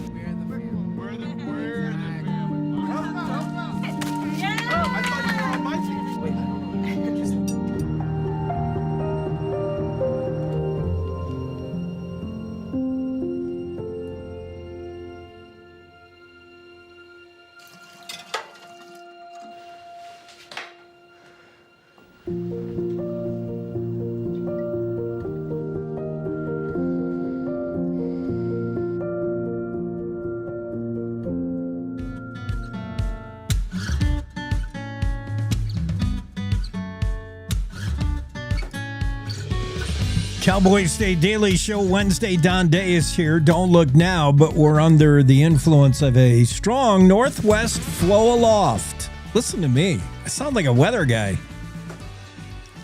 Sounds good. Just rolls right off your tongue. Right? Problem is, I don't even know what I'm saying. But it could be good news for ski resorts. I know that. A little bit of snow and colder today in Wyoming. I want to talk about a splitting vortex as well that makes long-range forecasting a little muddy. And the vortex also paying a visit to the Midwest and Northeast. Going to bring them cold temps heading into Christmas. Don, what's the Pacific, the Northwest flow aloft? What's that doing? It's got some moisture with it. Well, yeah, and this is the driver that's going to be doing the mountains justice finally in terms of helping the ski areas, getting the snowpack back on track. And we really see this developing later tomorrow, and then really from Thursday night through probably a good part of at least the early part of Sunday. When we say northwest flow, what we mean is the air aloft, the main jet stream winds are coming from the Gulf of Alaska southeast into the northern Rockies. Now, we tend to see this after Arctic outbreaks to where the Arctic will send the cold air in like it did in the Thanksgiving weekend and what it's doing right now into the Midwest. Right along the western edge of that Arctic boundary, you tend to see those jet streams winds increase. And if they're going over the water in the Pacific, those jet stream winds are basically bringing water vapor, extra humidity air right from the North Pacific and directing it into the Rockies. And those strong winds aloft, a lot of times people think that the winds, when you think of winds, they're horizontal, which they are. Okay, like you're flying into them. They're a horizontal wind. But what happens in the atmosphere, without going too far into the weeds, is that when the winds get really, really strong, it also causes the atmosphere to lift. And those winds lifting the atmosphere helps create clouds, precipitation, and then you lift the atmosphere again as that airflow goes over the mountain ranges. That's why it's a really good pattern to make it snow a lot in the mountains, especially the west and northwest facing slopes. You know, this is where Grand Targhee is going to need not a ruler, but a yardstick. Yeah. I was just going to mention Grand Targhee. I was going to say, to paraphrase what Don Day just said, the cheer you hear is Grand Targhee saying, thank goodness. Finally. Yeah. And we may see another episode of this next week. What is good for the mountains, as we mentioned this yesterday, is not necessarily the best for the plains. So while you can get a lot of snow in the high country, the low elevations will have some snow showers out of this, okay? So the low elevations will see some snow, but not the organized snow. But this is what you want. You want it really dumping in the mountains, but not have to worry about shoveling too much in your driveway. Totally. I love that. I love it. Tell us what the splitting vortex means. I know we're sending some cold air elsewhere. That big vortex that we got a glancing blow from and did bring some cold is going another direction, and it's going to split, and that makes the models get all crazy. Well, yeah, it does, because these polar vortexes, these pockets of very cold air, interact with the warmer air at the lower latitudes to create how the jet stream is going to behave. And right now we have a very solid, well put together vortex of cold air over Hudson Bay. We call it the Hudson Bay vortex. Yeah. It's going to wobble, get stretched, then break into two pieces by mid to late next week. One piece is going to go up into the North Atlantic. Another piece is actually going to retrograde. Okay. It's going to go a different direction than you think it would. It's going to go into Western Canada, up into the North Slope of Alaska. Then it's going to go back over into Siberia. Then it's going to get recharged and grow and expand later on. So this is going to alter the Northern Hemisphere pattern. And so the reason why it makes things tricky is there's a lot of moving parts. And so this is where the forecast past 5 days is a flip of the coin until we kind of know where the pieces of the vortex end up and where they want to settle into. Our dedicated listeners can go ahead and apply for your meteorologist degree now, because we just learned about a retrograding Hudson Bay vortex. Oh, my goodness. What did I just say? Or it could be we just like to throw out big terms like that to sound impressive. We've come a long way from our weather rock. Now we know why weather happens. We got too much information. Don, have a great Wednesday. You too. Day weather forecast. Well, there's some $5 words for you. A retrograding Hudson Bay vortex. Yowza. That's a lot to say. Let's get Megan Degenfelder in here, Superintendent of Public Instruction. Hi, Super. Good morning, Jake. How are you? I'm good. Hey, were you at the Josh Allen game? No, the Pokes? I missed it. Oh. But my tailgate crew was there, and they competed in the cooking contest and unfortunately lost. So it was a tough one for us. Yeah, it's been a tough season for the Cowboys. Oh, man. Well, we'll get them next year. Yeah, but Jake, I got good news for you. It makes me feel better about our rugby season. CU Boulder is playing for the national championship in rugby, their women's team, this weekend. So, and they're in our conference. So not too bad. The only time where it's okay to, root for them. All right. Yeah, we'll go with that. Anything rugby, yeah, is all positive. Megan, I want to talk about changes. Well, first, you were in Washington, D.C. I don't know if we've talked to you since then. You were in D.C. when we signed whatever, and we had to make official the dismantling of the U.S. Department of Education. We're getting rid of that. That's right. I was there for the executive order signing, which was very exciting, and you're really hopeful in that moment, that the leadership at the top is moving forward with this. But I think what we've seen just in the last couple of weeks is that they are actually following through on that promise. It wasn't just an executive order that was signed for show, but Linda McMahon, the Trump administration, they are moving forward, which is really, really exciting for Wyoming. Very cool. Superintendent Degenfelder is with us. I don't even know how to set this up because this is way in the weeds for me. I don't even know what it means. You got to help us. That's why you're on. U.S. Department of Education announced it had signed 6 interagency agreements. This announcement was made back last month. What are they? What do they mean, more importantly? Great question, because it is a little confusing. And you'll remember that complete dismantling of the U.S. Department of Education does take congressional approval. And so this is kind of a way to move forward without having that at this point. And so interagency agreements allow federal agencies to contract services amongst one another. And so in this case, U.S. Department of Education will still have oversight and statutory responsibility, but these other agencies that they've signed agreements with will provide the administration. And so there's several different ones. The bulk, the really one that we're focused on is when it comes to K-12 education. That's the Office of Elementary and Secondary Education. That's going to transition to co-administration with the U.S. Department of Labor. Like you mentioned, there's 6, but that's probably the largest one is the one with the Department of Labor.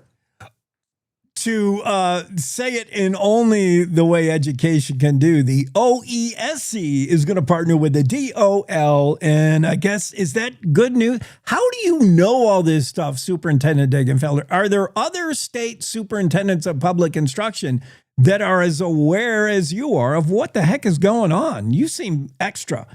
Well, I'm really fortunate that I have excellent relationships with folks at the federal level. And so there's a group of us state superintendents that they stay in close contact with, that they come to us for guidance and input. And so having those relationships has really allowed me to put Wyoming on the map and allowed us to make sure that Wyoming's voice is there and that we're aware of what those changes are going to be. These things are happening rapidly. And of course, we don't know exactly how they're all going to fall into place. But the good news here is the Department of Ed, Linda McMahon, they keep saying over and over again, this isn't just about dismantling the Department of Ed. This is about returning authority to the states. That's really the goal here. And so it's exciting as a state leader to know that that's the intention of the feds. Exciting the way we're headed, and it's got to be very complex. Did you have any idea when you signed up to run for this office and got elected as superintendent of public instruction, this is one day where you would be navigating this? Well, funny enough, when I was campaigning 3 years ago, I actually mentioned that I was of the belief that we shouldn't have a federal Department of Education. And so it's been pretty neat to see this come full circle. Did I think that was going to be a reality? I wasn't sure at the time. I think some people thought I was maybe crazy with that notion. But here we are. And it's just really exciting that again, they're following through on what they've promised. And that doesn't always happen with politicians in DC. So you were ahead of the curve, and your ideas validated by November election those years ago. More importantly, you've been validated by number 13, who plays volleyball for the Bighorn Rams. Cameron says you're her favorite.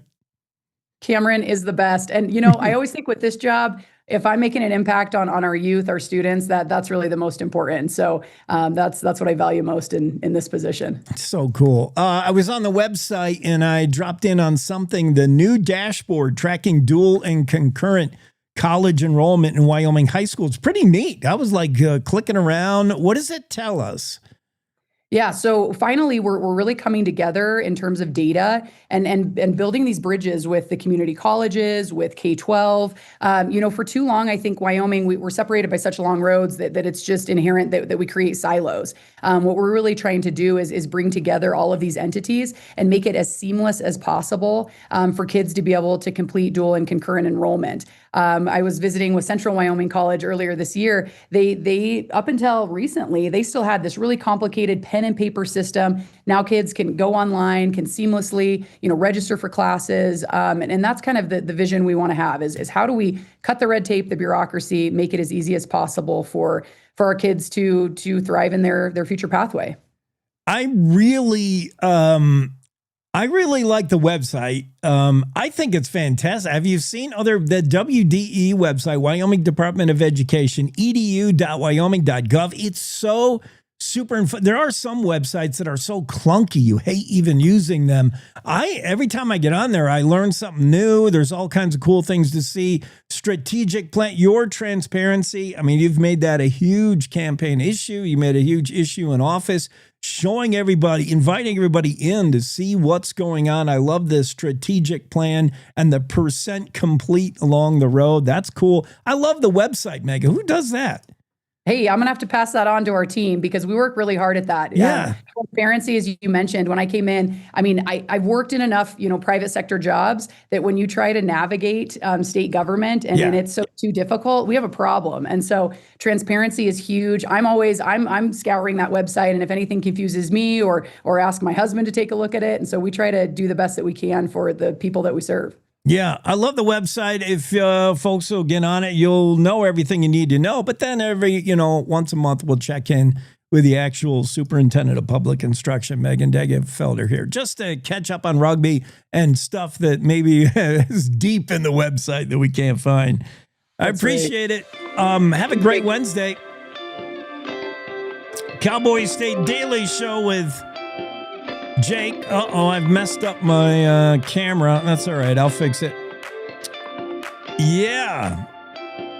Superintendent of Public Instruction, Megan Degenfelder. We do talk to her once a month, in case you were wondering. Every first Wednesday of the month, we check in with Superintendent Degenfelder, and she catches us up on all things education, including navigating through this brave new world, this new future where the U.S. Department of Education was kind of in the way of education as each state tried to do it.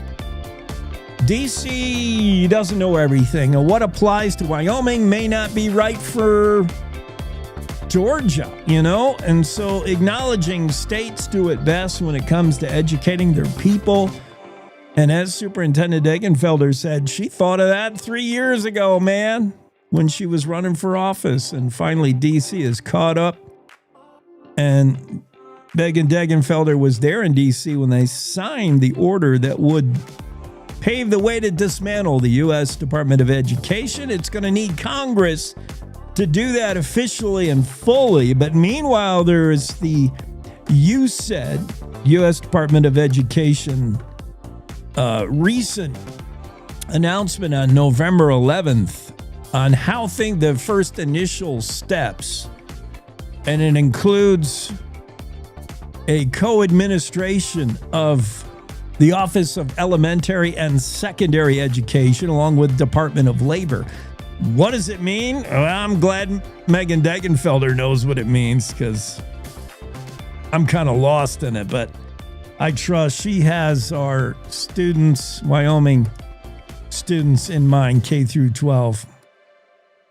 And yeah, I did make reference to her Facebook page, where Cameron, a young volleyball player for the Bighorn Rams, go Rams. Cameron, number 13, she, I guess the volleyball players were asked to write who their heroes were. And Cameron picked Superintendent of Public Instruction Megan Degenfelder, like her hero. Not Taylor Swift, not Drea Hineman. Could have been Drea Hineman, the scientist we just talked to from UW. Cameron said, no, I like Megan. And so Megan Degenfelder came and visited her at school at Bighorn, and the two are posing together. I think I might have a photo of that. Do I? It's so cute. Yeah, let me see if I have that. I wasn't going to show that, but I will try. Oh, yeah, here they are. I think, yeah. Yeah, if you're following along the video of this, I know for the radio stations following us, you won't get the benefit of that, but you can always check us out on X Live, Facebook Live, YouTube. We're on the home website, Cowboy State Daily. There's Superintendent Degenfelder on the left, of course, and Cameron, Bighorn Ram volleyball player, on the right. That's cute. We got to take a break. I think Andrew Rossi will be popping in. You never know with Andrew on a Wednesday. Friday, he's pretty reliable. Wednesday, I think Wednesday he takes it as optional. So we'll see if Andrew's here. We'll talk about Andrew's stories. If not, we'll move on. We'll be right back. News happens at any time, any place. That's why at Cowboy State Daily, we're dedicated to the stories that matter, with reporters stretching from your hometown across Wyoming and beyond. It doesn't matter if it's happening in Yellowstone, the capital in Cheyenne, or the most remote slice of Wyoming. With over 150 years of combined journalism excellence, if it affects Wyoming, it affects you, and we've got it covered. Upstream from the herd, we're Cowboy State Daily. You're listening to the Cowboy State Daily Radio Network. Sometimes fatherhood I'm the first Viking who wouldn't kill a dragon. can feel like an epic battle. But you will. But you can change your kid's world just by being there. And with a little help, you won't believe how high they can soar. All right, bud, you ready? I'm proud to call you my son. Come on! Never stop being a dad. To learn more, visit fathersincorporated.com. Logan Wilson here at the M Building in Casper, Wyoming. They do more than just support businesses and private events. They support nonprofits by offering reduced rates to help the community thrive. The staff here at the M Building have been incredible in helping me organize a fantastic event.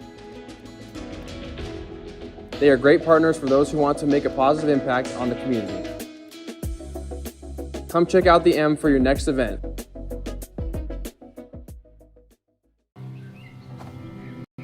For decades, I've taught you everything I know.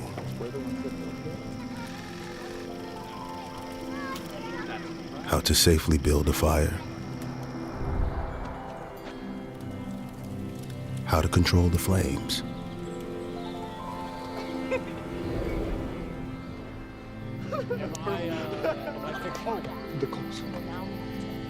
What to do with hot coals.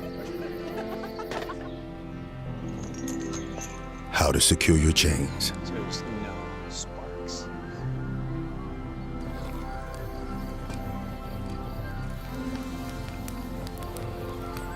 But I can only teach wildfire prevention. Only you can prevent wildfires.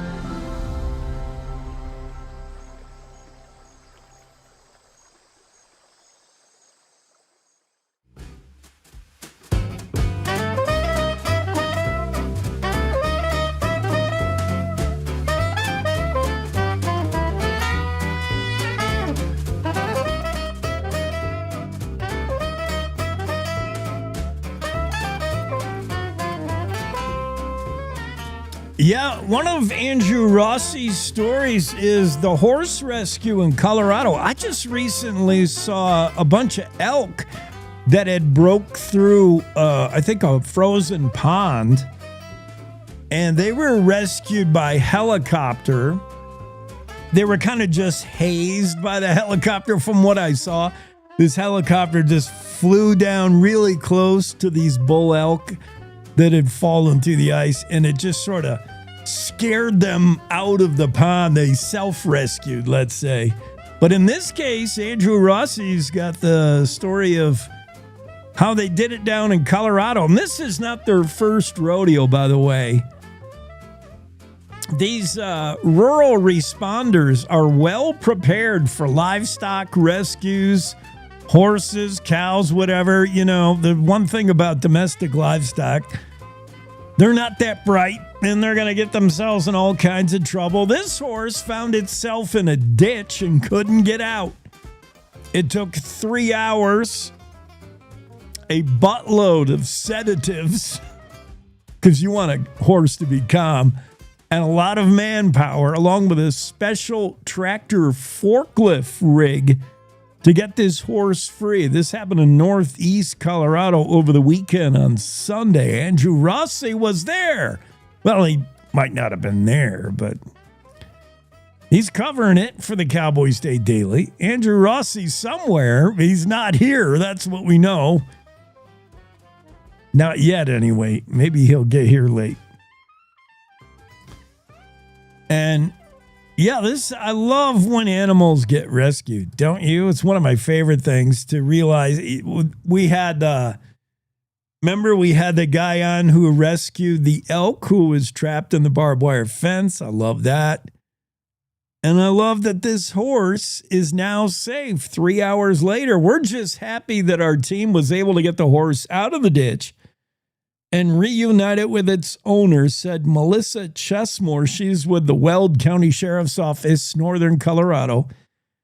She said, when we get these calls, we use all resources available in our county to safely rescue the animal. And it's not the first time the Alt Pierce Fire Department has been called out for an animal entrapment. This happened about 2 p.m. last Sunday. The horse was eating some grass, and this stupid horse slipped into the ditch. Oh, man. It couldn't get out. It wasn't injured, but it was stuck. This horse could not get out. They came in, and Windsor Severance Fire Rescue responded. They have responded before to large animal rescues operations. They had the straps. They had the tractor. They were starting to pull this horse out, but he got spooked and slipped out of the harness thing. So now you got to call the vet. Animal control comes, and they shoot the horse up with some sedatives to make it feel happy.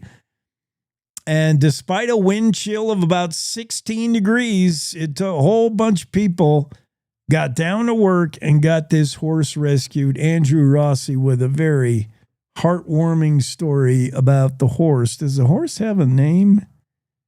I don't know if he's named in this story. Maybe Andrew. See, Andrew might know. But good job. I love it. Horse out of the ditch. Hopefully the horse has learned an important lesson. Stay out of the ditch. What else did Andrew write about? Oh, yeah. Andrew had this story a few days ago. Back on November 30th, pretty interesting. Jackson, Wyoming scientist studying dolphin brains in a quest to cure Alzheimer's. Could the answer to Alzheimer's lie in the brain of a porpoise? Maybe. Researchers at Brain Chemistry Lab, state-of-the-art biology laboratory in Jackson, are studying the brains of dolphins in a quest to cure Alzheimer's. They've helped find a link between the disease, the dolphins, and toxic algae blooms. You may have heard this recently in national news. This link, this story, this research on this was published recently in Nature Communications Biology, a journal. and this link between potentially blue-green algae blooms, these cyanobacterial blooms, and the brains of dolphins. It's really, really interesting, and the research spearheaded by this outfit right here in Jackson, Wyoming. Pretty exciting. I mean, we got scientist brains working in this state. We got Drea Hineman growing plants in outer space. She was just on the show. She's at UW working with NASA on how to make your garden grow in zero gravity. Very interesting stuff. And then we got these scientists in Jackson that are studying dolphin brains and trying to apply the research there with combating Alzheimer's. And don't worry, no dolphins were harmed in the use of this brain study. They harvest only dolphins that have already died. We're not killing dolphins, but yeah, really interesting stuff. Andrew Rossi has a story in the Cowboy State Daily if you want to learn more about that. Andrew also has a story about Clyde, the Buffalo Mortensen. He's the West's biggest breakout star. When film directors and fashion companies find themselves in need of a buffalo, or bison as we call him around here, they often turn to Clyde. Clyde's the real deal Hollywood star. He's a 9-year-old bison. He's appeared in Yellowstone, the TV series. Remember Yellowstone? There was several episodes that featured stampeding bison, and then the bison who was shot with the arrow. Remember? If you've watched Yellowstone, there was a bison who appears mystically every now and then to different characters, and the bison is often seen standing there with an arrow in it, like it had been shot by Indians back in the day. And that bison, by the way, is Clyde. Clyde Mortensen, the 9-year-old bison. He's in national TV ad campaigns, Clyde the Buffalo, and he's in Yellowstone. He's been in movies. He's a real photogenic buffalo. Unlike the bison in Yellowstone, Clyde the Buffalo is a little better behaved, not likely to go goring people. Clyde Mortensen is Clyde's owner.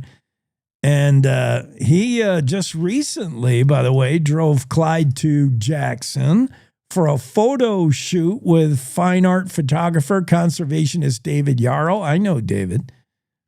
He brought Clyde to Jackson last month for a wedding at the Snake River Sporting Club. This Clyde is famous. He really gets around. A famous buffalo, Clyde the Buffalo, owned by Clyde Mortensen. Learn more about the 9-year-old bison who is featured in Yellowstone, featured in, look at him, he gets to hang out with all these lovely young ladies in this photo session. Clyde's pretty well behaved. You can even ride him, as you can see in some of these photos in the Andrew Rossi story. Check it out in the Cowboy State Daily and learn more about the 9-year-old buffalo star, the bison star, Clyde the Buffalo.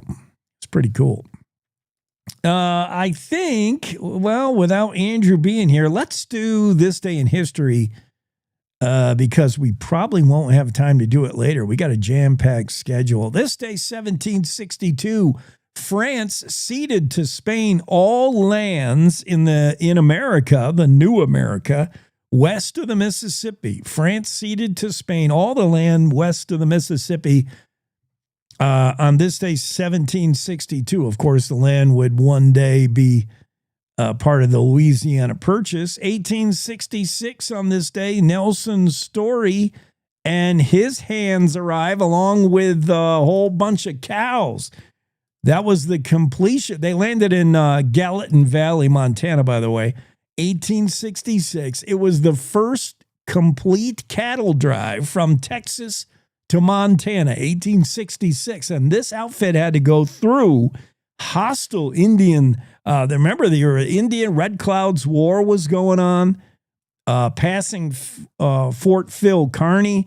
The Army, in fact, advised Nelson Story, do not bring cattle through Wyoming, especially on the route you're considering, because there's been a lot of Indian hostility. They did anyway, and they did engage in fights along the way with Indians and somehow made it.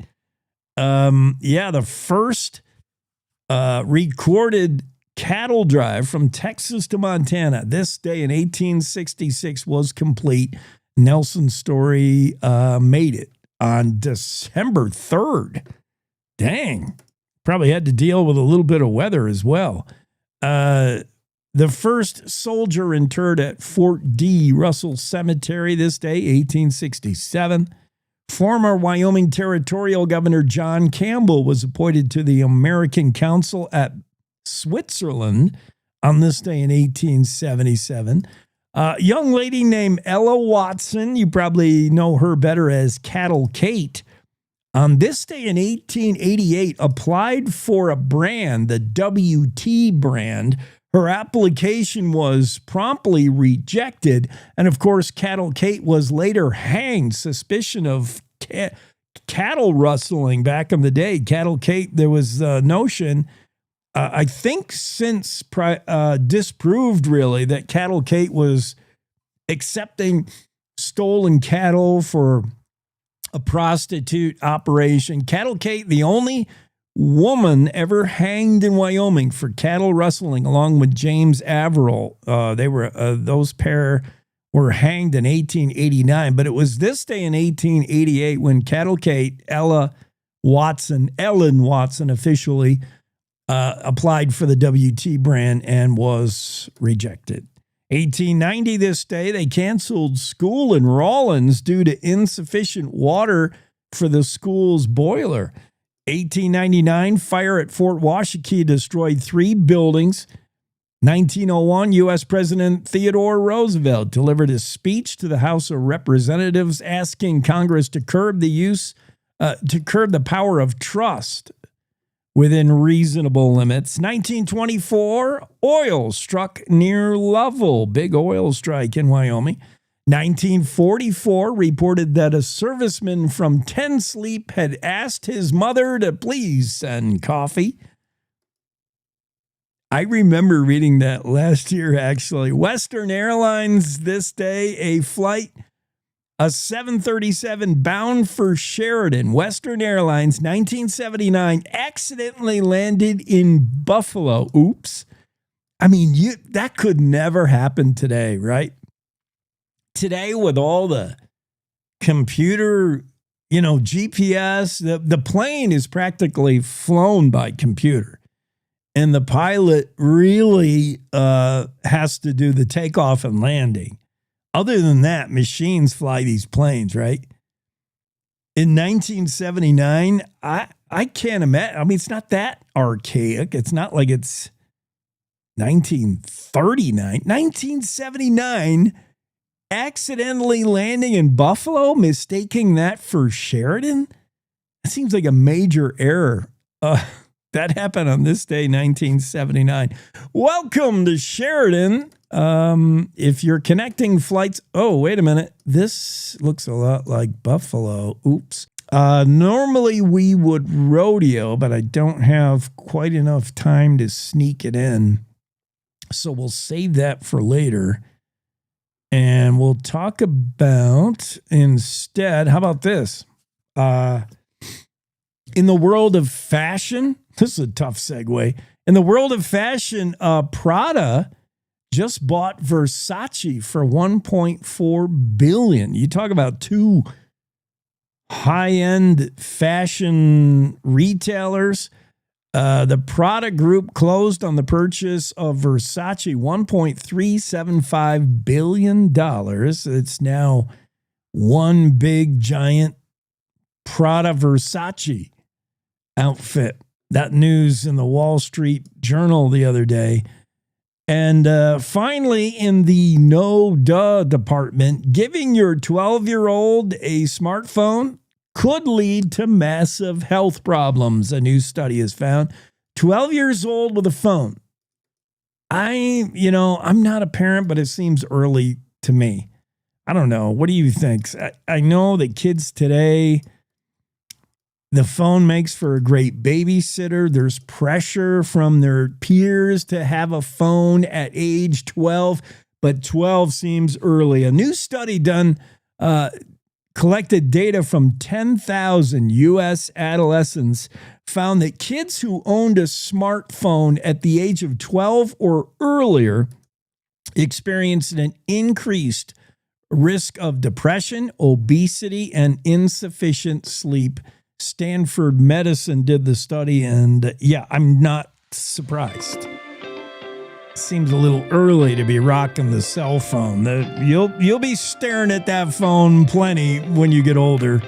Cowboy State Daily Show continues. We got another hour queued up for you. Don't miss it. We'll be back after top of the hour news.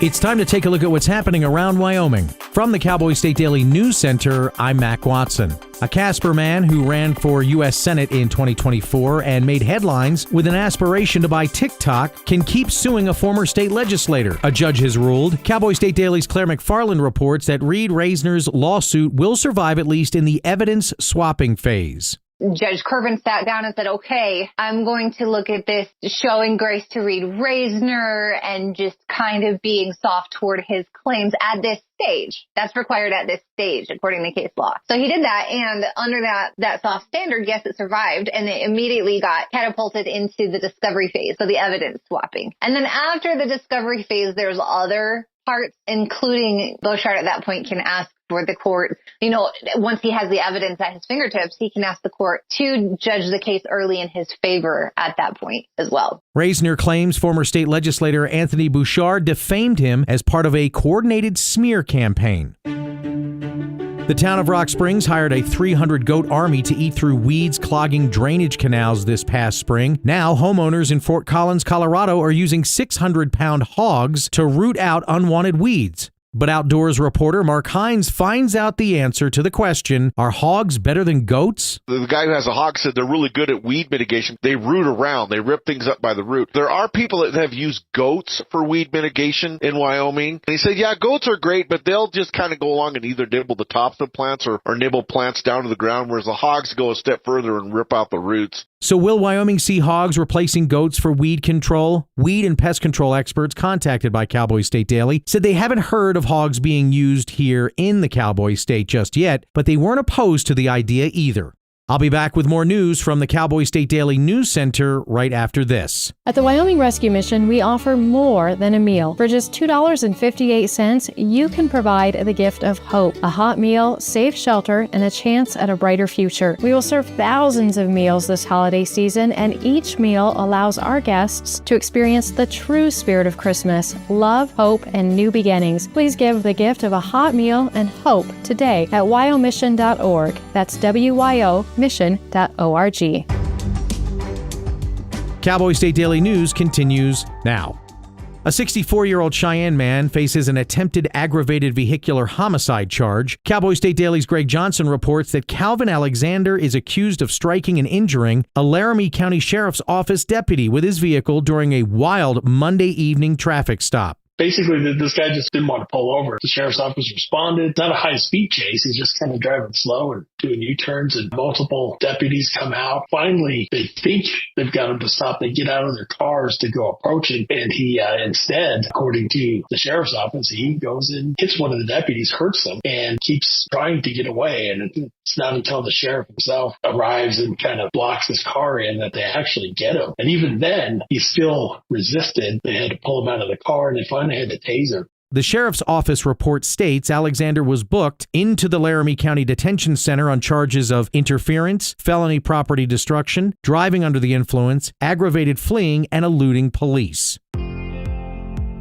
It took 3 hours, sedatives, a lot of manpower, and a special tractor forklift rig to get a horse out of a ditch in northeast Colorado on Sunday. Cowboy State Daily's Andrew Rossi reports that in the Rocky Mountain West, rural responders are prepared for livestock rescues. A horse in Weld County, Colorado fell into a ditch. Its owner couldn't get it out, so the owner called the local fire department, and multiple agencies coordinated to get the right tools for the job. And the animal control officer on the Weld County Sheriff's Office staff contacted a local veterinarian to sedate the horse because it wasn't too keen on being rescued because it's a frightening situation. So it was a team effort by all the agencies involved, but more importantly, everybody who was there knew what needed to be done and knew what they were capable of doing. And if they didn't have the tools or the expertise, they knew which agency to call who would have those tools or expertise or both. And that's something that Wyoming livestock owners should take to heart, is that they don't have to do this themselves. Their local fire department, if they can't do it, they can find the right people who can. The Alt Pierce Fire Department, Eaton Fire Protection District, Windsor Severance Fire Rescue, Banner Health Ambulance, and the Weld County Sheriff's Office all braved freezing temperatures to safely extract the stranded horse. And that's today's news. Get your free digital subscription to Wyoming's only statewide newspaper by hitting that daily newsletter button at cowboystatedaily.com. I'm Mac Watson for Cowboy State Daily. We all make choices. When it comes to alcohol, kids make choices whether to drink or not. Bye, Dad. Bye-bye. Remember, I'm going to Alex's party tonight and sleeping over. Have fun. Hey, have a seat for a second. Remind me about that party again? Alex is just... And adults make choices whether to talk about it. That's true of parents and every other trusted adult in a kid's life. Kids want to know our expectations when it comes to alcohol and other drugs. They want guidance and honest answers to their questions. And it makes a difference when the message is consistent and part of everyday conversations. So talk with your kids and help lead them on a positive path. Because when you talk, they hear you. For more information about talking with your kids about underage use of alcohol and other drugs, visit underagedrinking.samhsa.gov.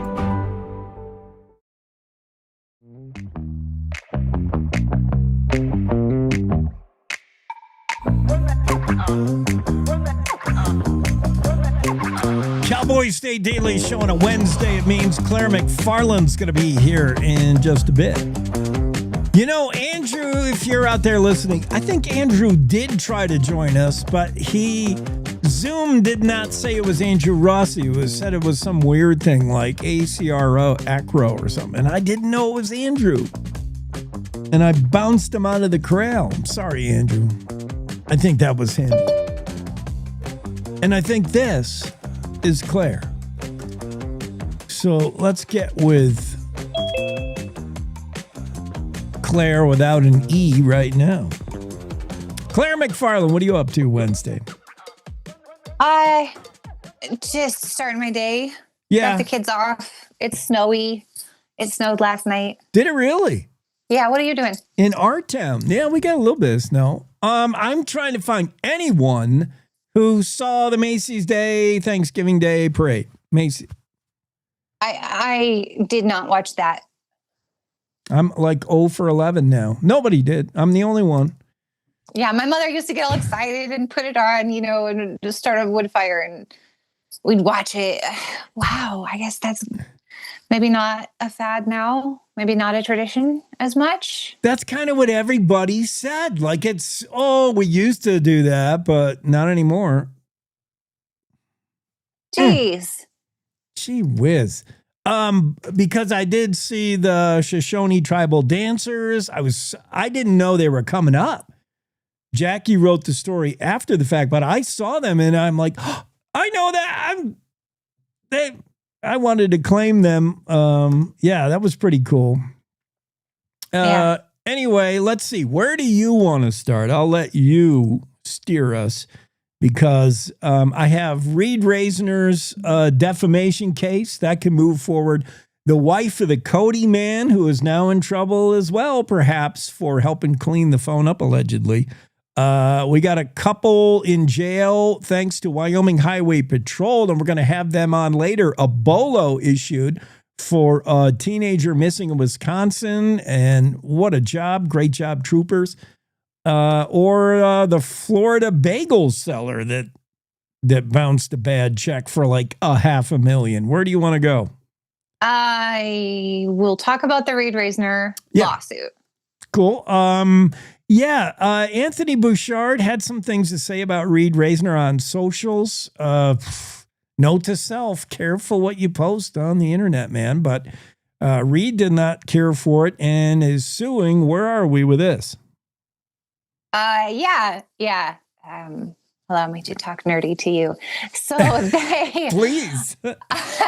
So there's phases in a lawsuit, right? In this early phase, you come out with these claims and the law, any laws you think apply to them, anything you think is a mechanism, get that through the courthouse door. And it's like splashy headlines. That probably is the most attention-grabbing part of the case, is the simple filing of the complaint. But then the defendant can come back and say these laws don't work for these claims, or in Bouchard's case, there were several arguments, including that he was time barred, that he was over a year. You can't be over a year in Wyoming. Judge said, yeah, but he found out about it later, so he wasn't over a year out suing versus finding out he was allegedly defamed. So there were arguments like that. But this early phase, the judge's job is to look at the complaint in the light most favorable to the plaintiff. So he's supposed to read Reisner's complaint like, okay, this guy is probably making some good points. That's the judge's job. It's interesting. I love reading about standards of review because judges have to put on different personalities almost, depending on what phase of the case they're at. And I think that's so interesting. It's like your toddler versus your teenager. Like, how plausible are we? Yeah, that's funny. In my mind, I'm going to sports ball, and I know that's not your jam, but I'm thinking about a play where, the referee throws a flag. Was it pass interference? Before we have to look at the replay from a zillion different angles, you have one judge who says, you might have something here. And in this case, it's District Court Judge Benjamin Curvin who found enough to move forward. Now, would he be the same? And this is to, I assume, to keep out frivolous lawsuits. When we hear people, just because you can find a lawyer and he can file papers, we don't need to go down a road that's going to be fruitless, dead end. This is to find some merit, at least, right? The initial. Yeah, and really making sure everyone used the laws correctly. Like, you'll see cases thrown out at this stage, a lot of times what I see is someone tried to sue the government, but there's a pretty specific step-by-step process in Wyoming for suing the government. And if you don't follow it just perfectly, boom, out your case goes. So I see that a lot. Okay, but there's ways that you can sue the government. You did not do those ways, so we're not even going to hear this. And this case, that's not a factor. But I think of this phase as the defendant is holding you to this review to make sure you actually used our laws correctly in the first place. And the judge said, yeah, Reisner, at this early phase, giving him the soft touch like I'm supposed to. Yeah, he did. Yeah. So Judge Curvin said, yes, the legal eagles on Reisner's team had a certain point, and Bouchard's lawyers, who I assume just said, "Oh, throw this out." Would Judge Curvin necessarily be the one who also sits and hears this case as it moves along? They do try to keep the same judges on the same cases. I think it's interesting. He's a Johnson County judge, and I didn't ask why he got put on this Laramie County case. The district court judges are good about helping each other if there's scheduling issues or recusals or conflicts. And sometimes you ask, why are you on this? And you don't get an answer or whatever. Not always, but sometimes it's they're kind of hushed that sometimes it's not worth your effort to ask. But it's not to say anything murky is going on. It's common in Wyoming to see these district court judges help each other out. Wyoming Highway Patrol today getting a big attaboy, a lot of back patting. I'm watching Facebook comments. Everybody's giving thumbs up to Wyoming Highway Patrol. There was a bolo issued, 16-year-old girl believed to be on her way to Utah from Wisconsin, and troopers found the car. They identified the vehicle somewhere on I-80 around Laramie, and good job. I tried to find the either Wyoming-based charges or extradition affidavits yesterday in court, and those were not yet visible for these two people on my end. Because I always want more. Like, it's a double-edged sword, because we demand of these policing agencies, like, you be transparent, you tell us what's going on the day of, and you let us know. And then they do that, but the court process is slow enough that, you know, you are grateful for the transparency, but you only have Wyoming Highway Patrol's side of the story. So everyone's like, yeah, you know, you done it. Often when you get into the court documents, things are more complex and nuanced. And that's where I think the narrative really thrives, is when Wyoming people have to think and consider multiple perspectives and narratives. So I sought that, but didn't find it. Do you see what I'm saying? Like, yeah, I do. I didn't necessarily go down that road in this story. But that's Claire McFarland with the deep dive, especially the deep legal dive. I'm happy a 16-year-old is on her way back home to Wisconsin.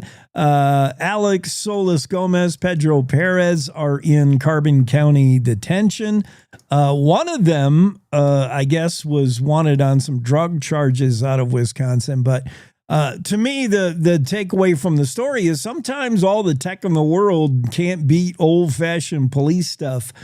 Pinging cell phones in Wyoming is difficult because between cell towers lies like hundreds of miles maybe and mountains. Sometimes you just got to get eyes on the vehicle you're looking for, and these troopers did that. Good job. Yeah, wasn't Saturday weather? Was that the day I-80 went to crap too? It's been to crap like Friday, Saturday, Sunday. Today, eastbound is closed outside of Rock Springs for a while this morning for another accident. Yeah, they got to navigate that, clear, get trucks off the highway that are laying down on their sides, and they got to catch bad guys. It's a heck of a job. We're going to get PIO for Highway Patrol. Aaron Brown's going to be on the show later. Oh, fun. See, this is what I'm talking about. Like, I love that they're doing that. I love that they have an active spokesman and the transparency and the... Yeah. And so I'm not complaining when they do these pat on the back pressers. I don't want it to sound like I'm complaining, because I'm like, okay, we have an idea what is going on. Thank you. I realize that it always is going to be your narrative alone, but like, that's something. And so you gotta take what you can get and then follow up.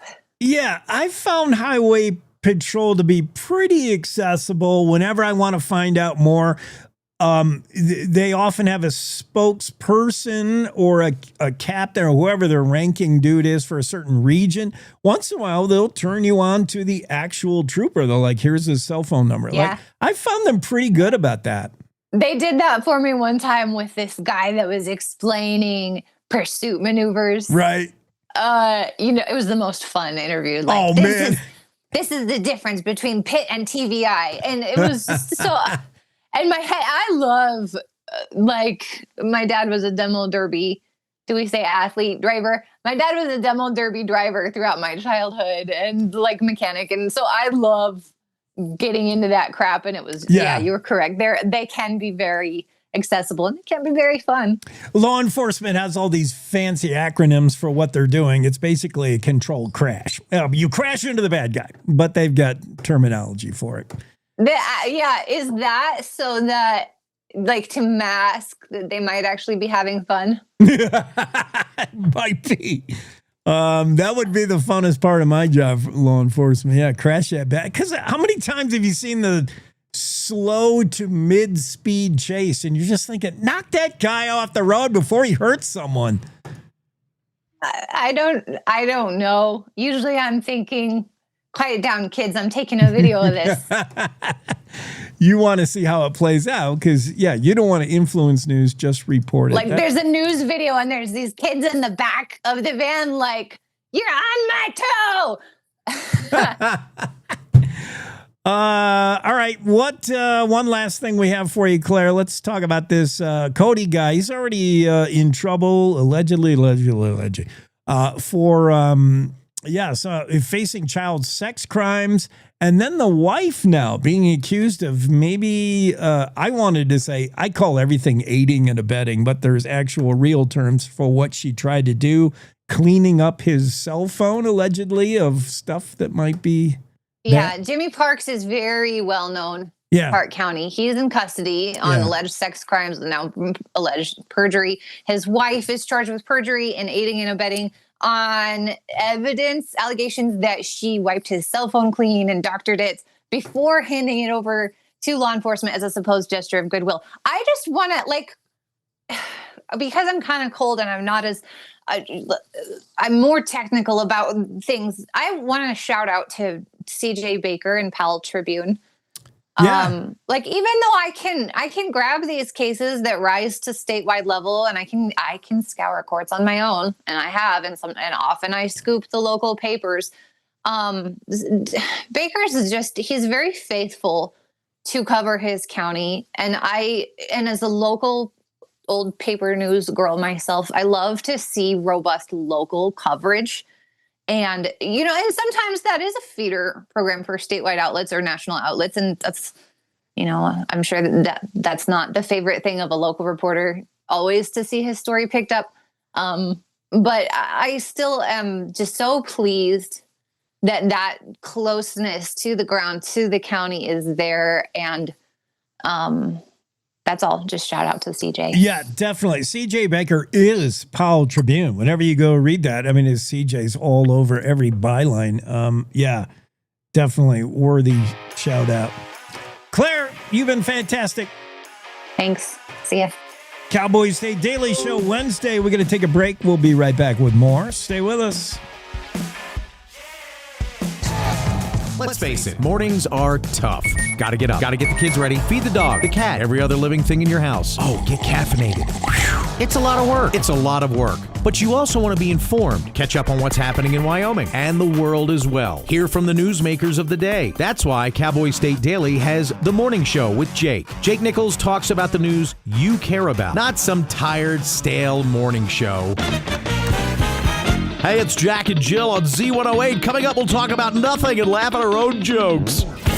Jake interviews not only the newsmakers, but the deciders, the people who make the decisions for the future of Wyoming. Plus, you'll hear the stories directly from our award-winning reporters from Cowboy State Daily. So make sure you start your day off the Wyoming way with Cowboy State Daily's Morning Show with Jake Nichols. Monday through Friday, 6 a.m. to 10 a.m. Stream it on our homepage. Watch it on YouTube. Cowboy State Daily's Morning Show with Jake.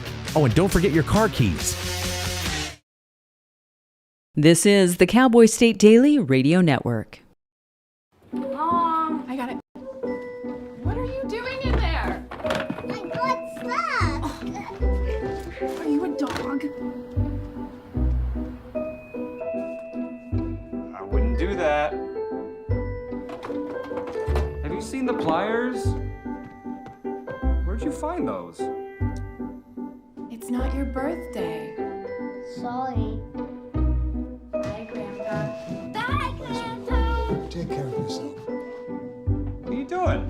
What are you looking for?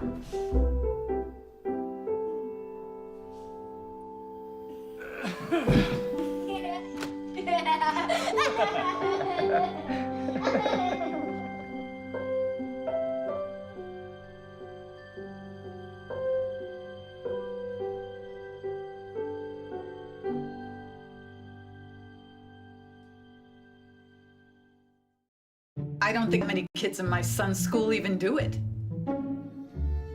He makes fun of his friend who vapes. He would never try it.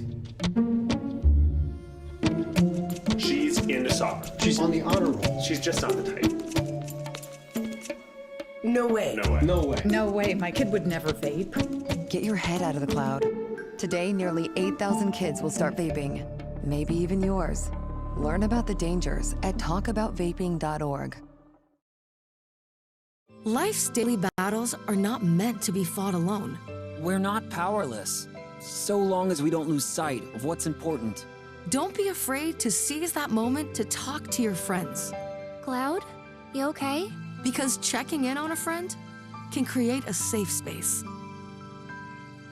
The first step on our new journey. You coming?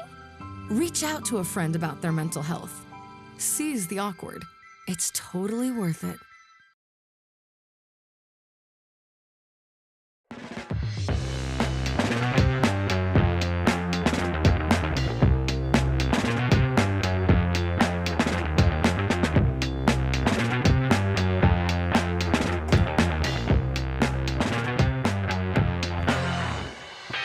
Yeah, Cowboy State Daily Show on a Wednesday. And I was just talking to the wife here in studio about my management of the Zoom room and our upcoming guests and why I can't or refuse to pre-screen them. And I'm not sure I explained it correctly to her, and I'm not sure I can even still do it because I'm hoping for AARP Wyoming guest, and I'm not sure who I have here.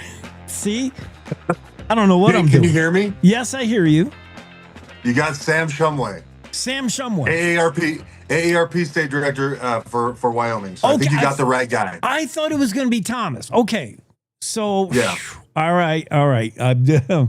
Man, avoided disaster. All right, we're going to talk about AARP Wyoming, particularly, I guess there's new data released. We're going to talk about caregivers in Wyoming and the prevalence of caregivers, those folks under-recognized, if not unrecognized, and the yeoman work they do, caregiving. We got to recognize them, number one, and we got to get money going their way, number two. What does the new data show about adults in Wyoming providing unpaid care and often unnoticed care? They are heroes.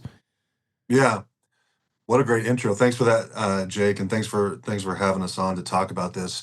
So the new data, we know, and we see this, Wyoming is aging, our country's aging, people are living longer.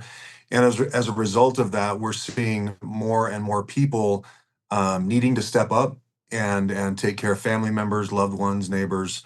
The numbers are kind of staggering, actually. So in Wyoming, we recently updated a 5-year study. We update every 5 years in conjunction with the National Alliance for Caregivers. The total numbers in Wyoming of people who are caregivers, and these are people that are taking care of family members or loved ones, is 107,000 people in Wyoming, which is 23% of all adults. Which that's just, to me, that's just an incredible number. And what we know from this data, and let me sort of describe these people to you, if I can, who they are. 66% of that 107,000, 66% of them are women. And the average age of a caregiver is 54 years old. The average age of the care recipient, and this was a little bit surprising to me, is 65.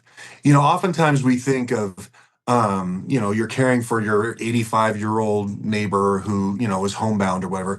That's pretty young. 65 is pretty young. The 46, almost half of those folks, of those 107,000, are caring for a parent, which that kind of makes sense. I want to share a couple of interesting statistics. Over half of those people are still working.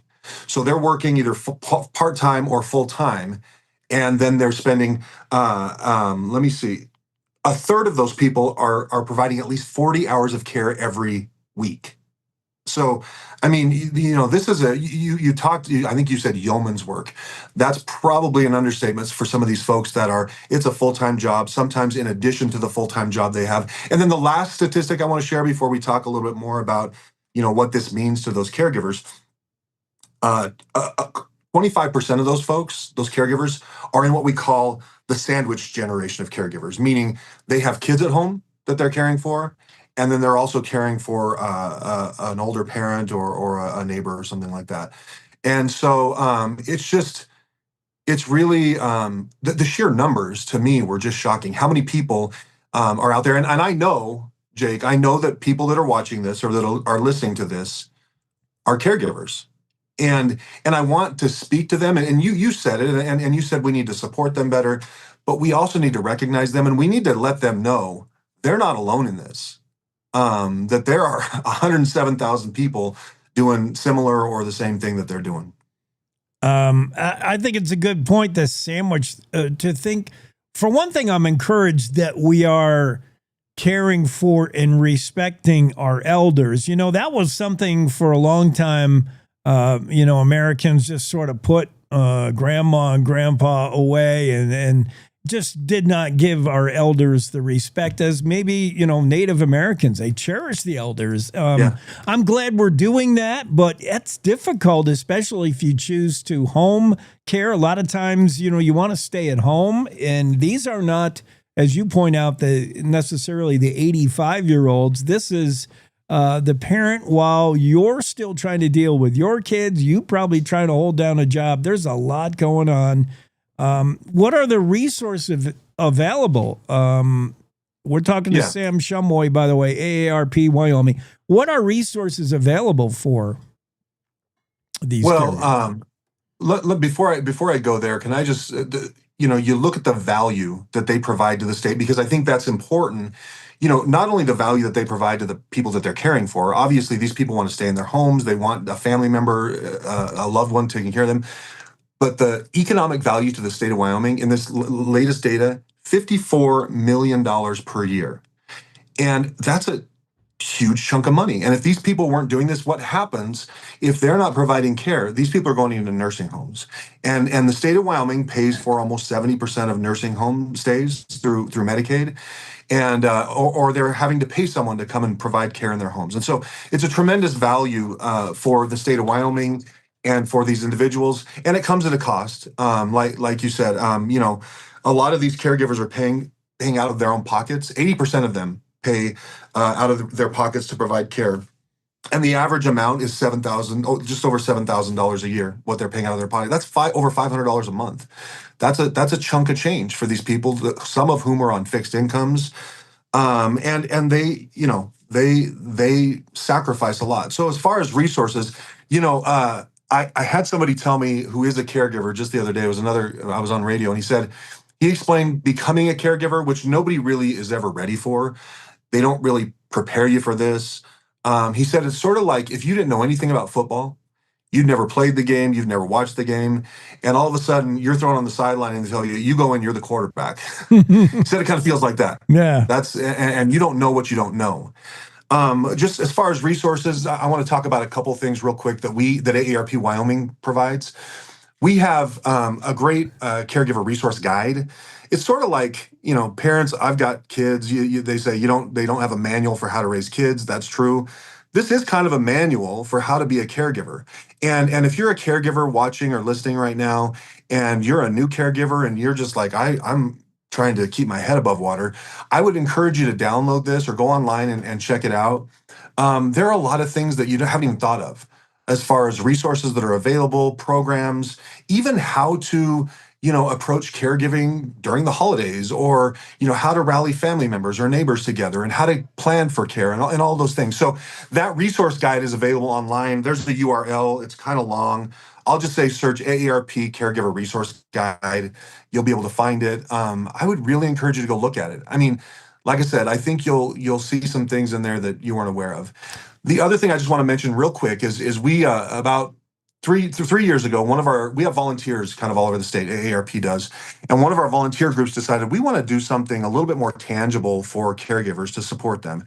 And so they stood up a 10-week series, caregiver support series, Caring for Caregivers is what they called it. It was in Sheridan where this kicked off. And they brought in local community experts around estate planning or end-of-life planning or Medicare, Medicaid. Local experts, they provided a meal and they provided respite care. For 10 weeks, they partnered with the Catholic Church up there. And they had 50 to 60 caregivers showing up every week to sort of to not only see what resources are out there, how they can sort of do this caregiving job, but also to connect with other caregivers and share their experiences together. So they launched that about 3 years ago. We've since scaled that. We've done it in Cheyenne and Casper and Newcastle. And it's just I'm really proud of that work, because it's truly, it's one thing to say, here's a pamphlet or here's a resource guide. It's another thing to step up and say, come have a meal, come bring your loved one who may have dementia or Alzheimer's. We'll provide respite, and let's talk about how we can support you better. Sam Shumway with AARP Wyoming. I actually just checked that out earlier this morning, Sam, the virtual series offering resource for Wyoming caregivers. I was checking that out on the interwebs. AARP Wyoming's Care for Caregivers series offered virtually, started up again last month. That is a pretty cool deal. In fact, I found the whole cyberspace, the whole URL presence to be really helpful, from alerts on how not to fall for scams and frauds. That happens every day. You hear a new one. To finding flexible work hours. You know, many folks at AARP, they still want to continue to work, not ready for retirement. Navigating Medicare, so complex. Useful Social Security tools. There's all kinds of things available on the internet. I'm finding it at states.aarp.org, and then you're going to look for Wyoming, but it's all out there. A lot of resources, Sam. It's pretty cool. Yeah. There's, you mentioned fraud. One of the classes in that caregiver series is around avoiding fraud and scams, and some people don't know, Jake. I think AARP is a membership organization. We have 38 million members across the country. We have a little over 75,000 members here in Wyoming. And, our constituency is people 50 and older. And so everything that we do with a lens focused on how to benefit those folks. Let me say one more quick thing, because one of the areas, we have a legislative session coming up, and that's a big part of the work that we do in advocating for our membership for people 50 and older. One of the things that we're hearing is they're talking about cutting some funding to senior centers, to local senior centers. We've fought that battle in the past with the legislature. That would be a significant negative impact on caregivers. Those senior centers are a tremendous local resource where they can bring someone to engage in activities, bring them in for a meal, bring them in for some senior centers are helping out with telehealth and things like that. So we're going to be fighting in this legislative session to make sure that our senior centers are funded and those senior services can continue. So, that's what we do. That's what AARP does. We fight for the 50 plus and try to support caregivers and make sure that they feel appreciated. I would think funding for seniors should be increasing, funding earmarked for seniors, because that population, that segment of the population, that demographic is increasing. As you said, Sam, Wyoming is getting older like the rest of the country. One last thing, I want to give a shout out to the hero of the college football game back in November 22nd. The hero was not Josh Allen, although he was a hero. I'm talking about Ross Byrd, man. He was the hero of the game.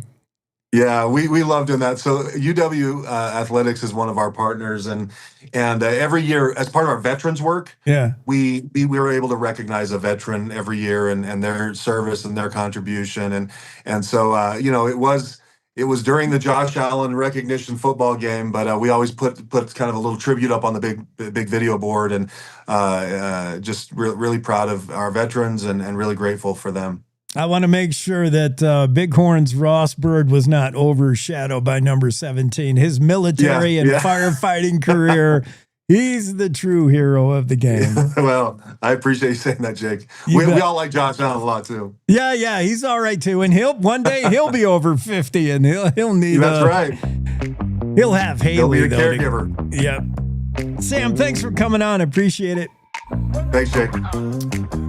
Sam Shumway, AARP Wyoming. Find out more on the interwebs. Care for Caregivers. We're recognizing the work of caregivers. That's some surprising numbers. 23% of adults in Wyoming provide unpaid care, and they're doing it usually. I mean, the stereotype is they're doing it for their parents as they are still parenting, still have kids in the house, as they are still trying to work, hold down a job.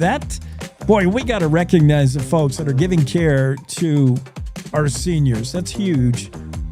And we just got to give them buckets of love and money. How about that? Cowboy State Daily Show continues. We got, who's coming up next? Jared Petrino. Speaking of Number 17 in the Wyoming Cowboys, Jared Petrino, will be on. We'll talk all things UW sports right after this quick break. Winter is here. Wind chills below zero, ice and snow. Oh, and the drifts. Oh, you know what it's like. But guess what? Cowboy State Daily has you covered with the most accurate and reliable forecast with meteorologist Don Day. So you know what to expect. You know the saying, if you don't like the weather in Wyoming, just wait 5 minutes. It will change. But you don't have to keep checking the skies or an app on your phone to see if it's going to rain or snow. So make sure you're getting your forecast from Cowboy State Daily's Don Day. Every day. You're listening to the Cowboy State Daily Radio Network. Who can you turn to for news you can trust? Your local TV and radio broadcasters. You trust us to keep you safe during times of crisis and to deliver the weather, sports, and entertainment you rely on every day. We bring you the facts you need to make decisions that matter. And as misinformation floods social media, you can trust your local stations to deliver the truth. Text TV to 52886 and tell Congress you rely on your local stations for trusted news. You handle the healthcare, we'll handle the marketing. In need of a spark for marketing your medical practice? Loom Studio provides creative and strategic healthcare marketing that illuminates the path to bigger and better experiences for your business and your patients. We specialize in branding and design, social media, website design, SEO and SEM, not to mention content creation, public and media relations, and marketing metrics to ensure you're getting results.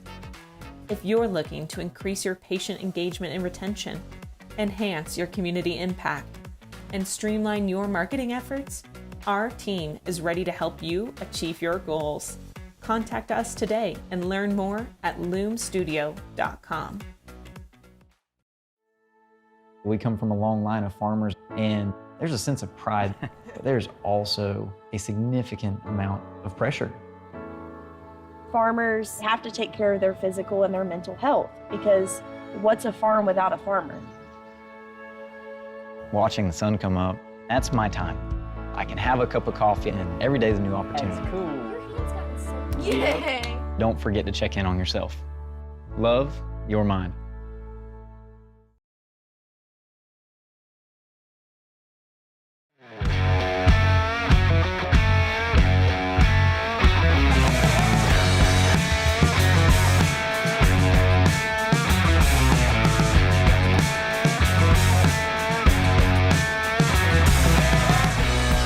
Cowboy State Daily Show. So good to have you along on this Wednesday. Thank you for sharing your morning with us, your afternoon, wherever, whenever you're watching or listening. So many ways you can do it.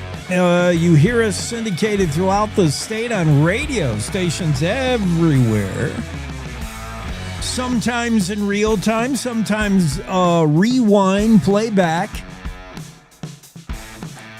We're also on YouTube. We got a channel there. Make sure you subscribe. You know, we average, in the last couple of weeks, we average more than 20 new subscribers to the Cowboy State Daily channel every day as this show airs. So that's really encouraging. Be one of the growing group that hits the subscribe button on the YouTube channel, cowboystatedaily.com. We're making our way towards 22,000. We can do better than that. Come on, hit subscribe today and join the club. We're also on X Live, Facebook Live, Cowboy State Daily homepage, and then wherever you enjoy your favorite podcast, we're likely there. Cowboy State Daily Podcast. Download it today. It's really good to have you with us. Jared Petrino is going to come on. We're going to talk about that evil transfer portal. To me, it's just like the Star Trek Enterprise, stepping on the transport pad and getting beamed to another college where you're going to feel more respected, I guess. Taryn Kelman, running back, Cowboys, not happy, I think, with the amount of touches he got this season. He had to share. He was kind of RB3 in the room, and I think he didn't feel that he was used enough. He had to share carries with Tote and Scott, and he's declared that he's out. We'll talk to Jared's going to know more. Let's get Jared in here. Let me click the right buttons. Jared, do you need some fancy music playing? What do you want? No, we got to get you like a. What about the? Oh yeah, here's what you need.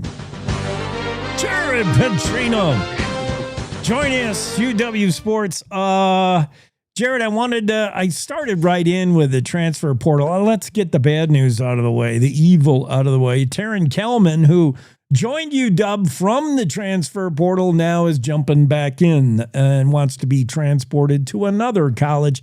I'm thinking because he was RB3 in a crowded running back room and just didn't get enough touches. But careful who you get from the transfer portal, because there's a reason why they didn't want to be at the place they came from.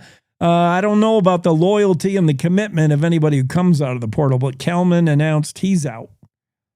Yeah, and I think it just goes back to you definitely have to put that into consideration. I think that's one thing I think where Wyoming found their niche a little bit last year and on the portal is they had a lot of success with guys that were the hungrier guys, the guys from lower levels that came up. And you just got to do your research. And I think with with it still being somewhat relatively new and learning how to navigate the waters of the transfer portal, you got to be careful who you bring in. But I don't know how much of a surprise it was to the staff there that he was going in, but at the same time, you lose a guy. But I think with what's coming back and what's in that room, I don't know how big of I know he had some sparks this year, but at the same time, I think they're excited about what they still have in that room. Yeah, for sure. But it tends, this whole transfer thing, it tends to snowball. People want to come to Wyoming. Kids want to come to Wyoming to play on the defense. The defense still famous nationwide. Like if you're a linebacker, one of the places you want to play is UW. Offensively, if you're a receiver, you're thinking, who's going to get me the football? Nobody's going to know I'm a wide receiver. I got to go somewhere else. Chris Stewart Jr. announced as well. And it just, if the offense isn't going good, it kind of it's going to keep not going good if people want out.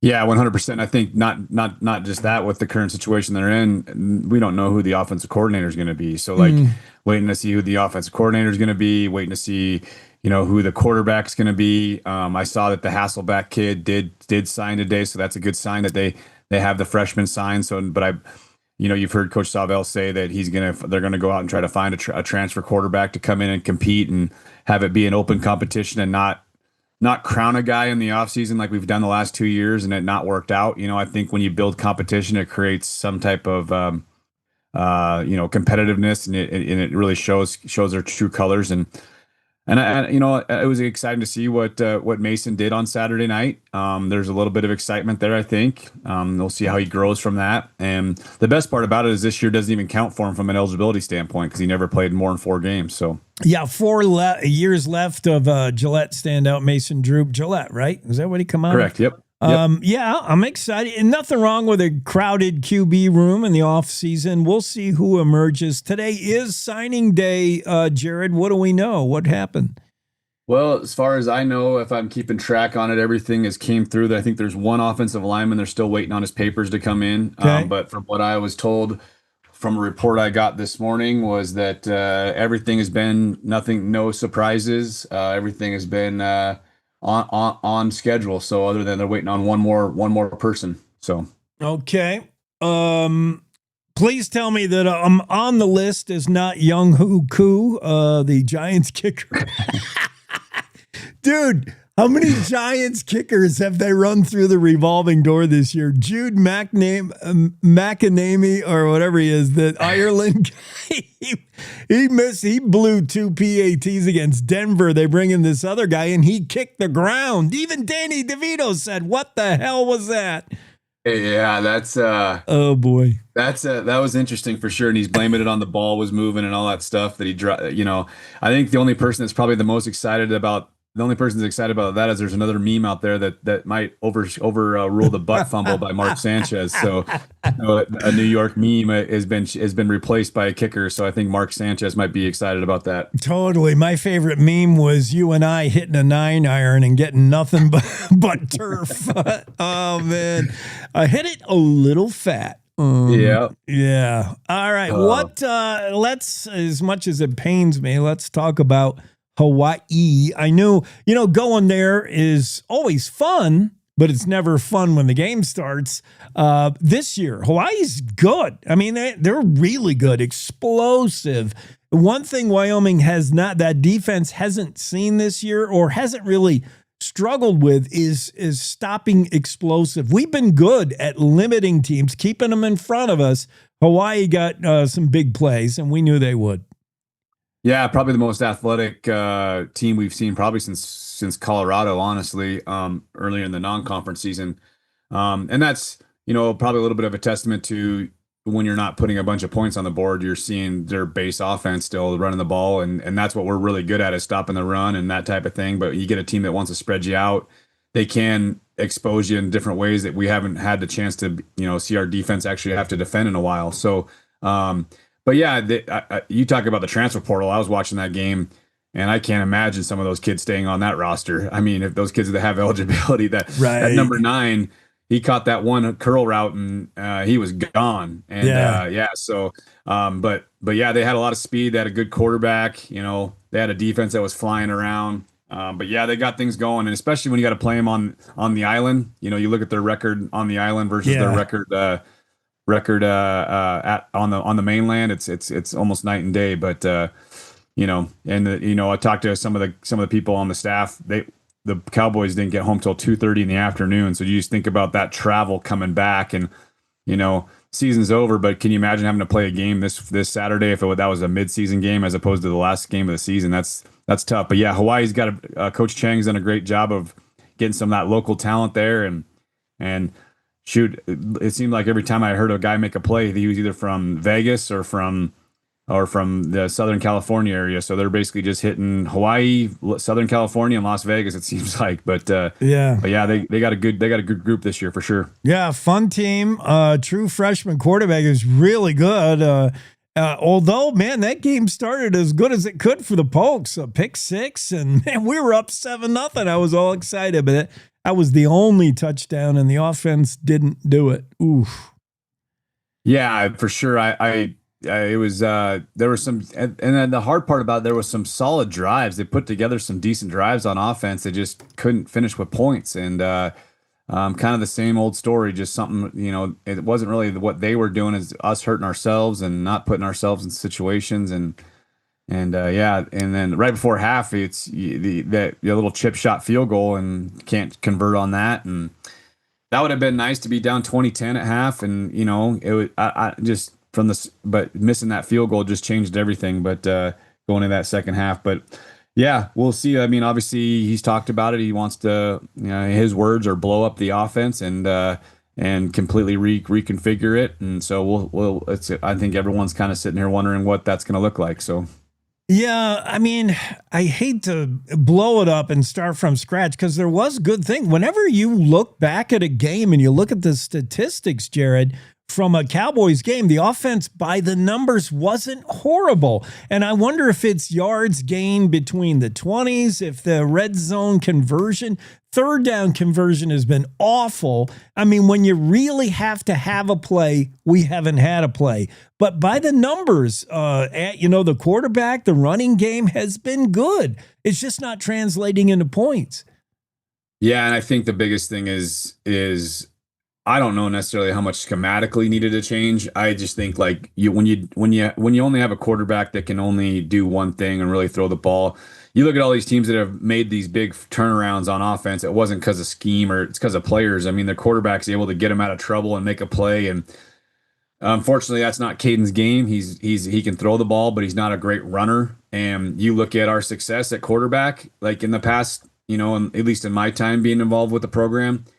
I look at, obviously, number 1, Josh Allen, he could throw it and he could run, and he could get you out of a bad play. Right. And then I'll even go back to like Austin Carter Samuels. The couple years he was there, he could move, he could run, he got you out of bad plays. And so, those are just two examples. There's probably a couple guys I'm missing, but at the same time, and even what's his name from a couple years ago? His name is spacing me, but from 23, the transfer from Utah State, he could move and get out of a bad situation, and just those type of things that I think we don't have and we didn't have these last couple of years.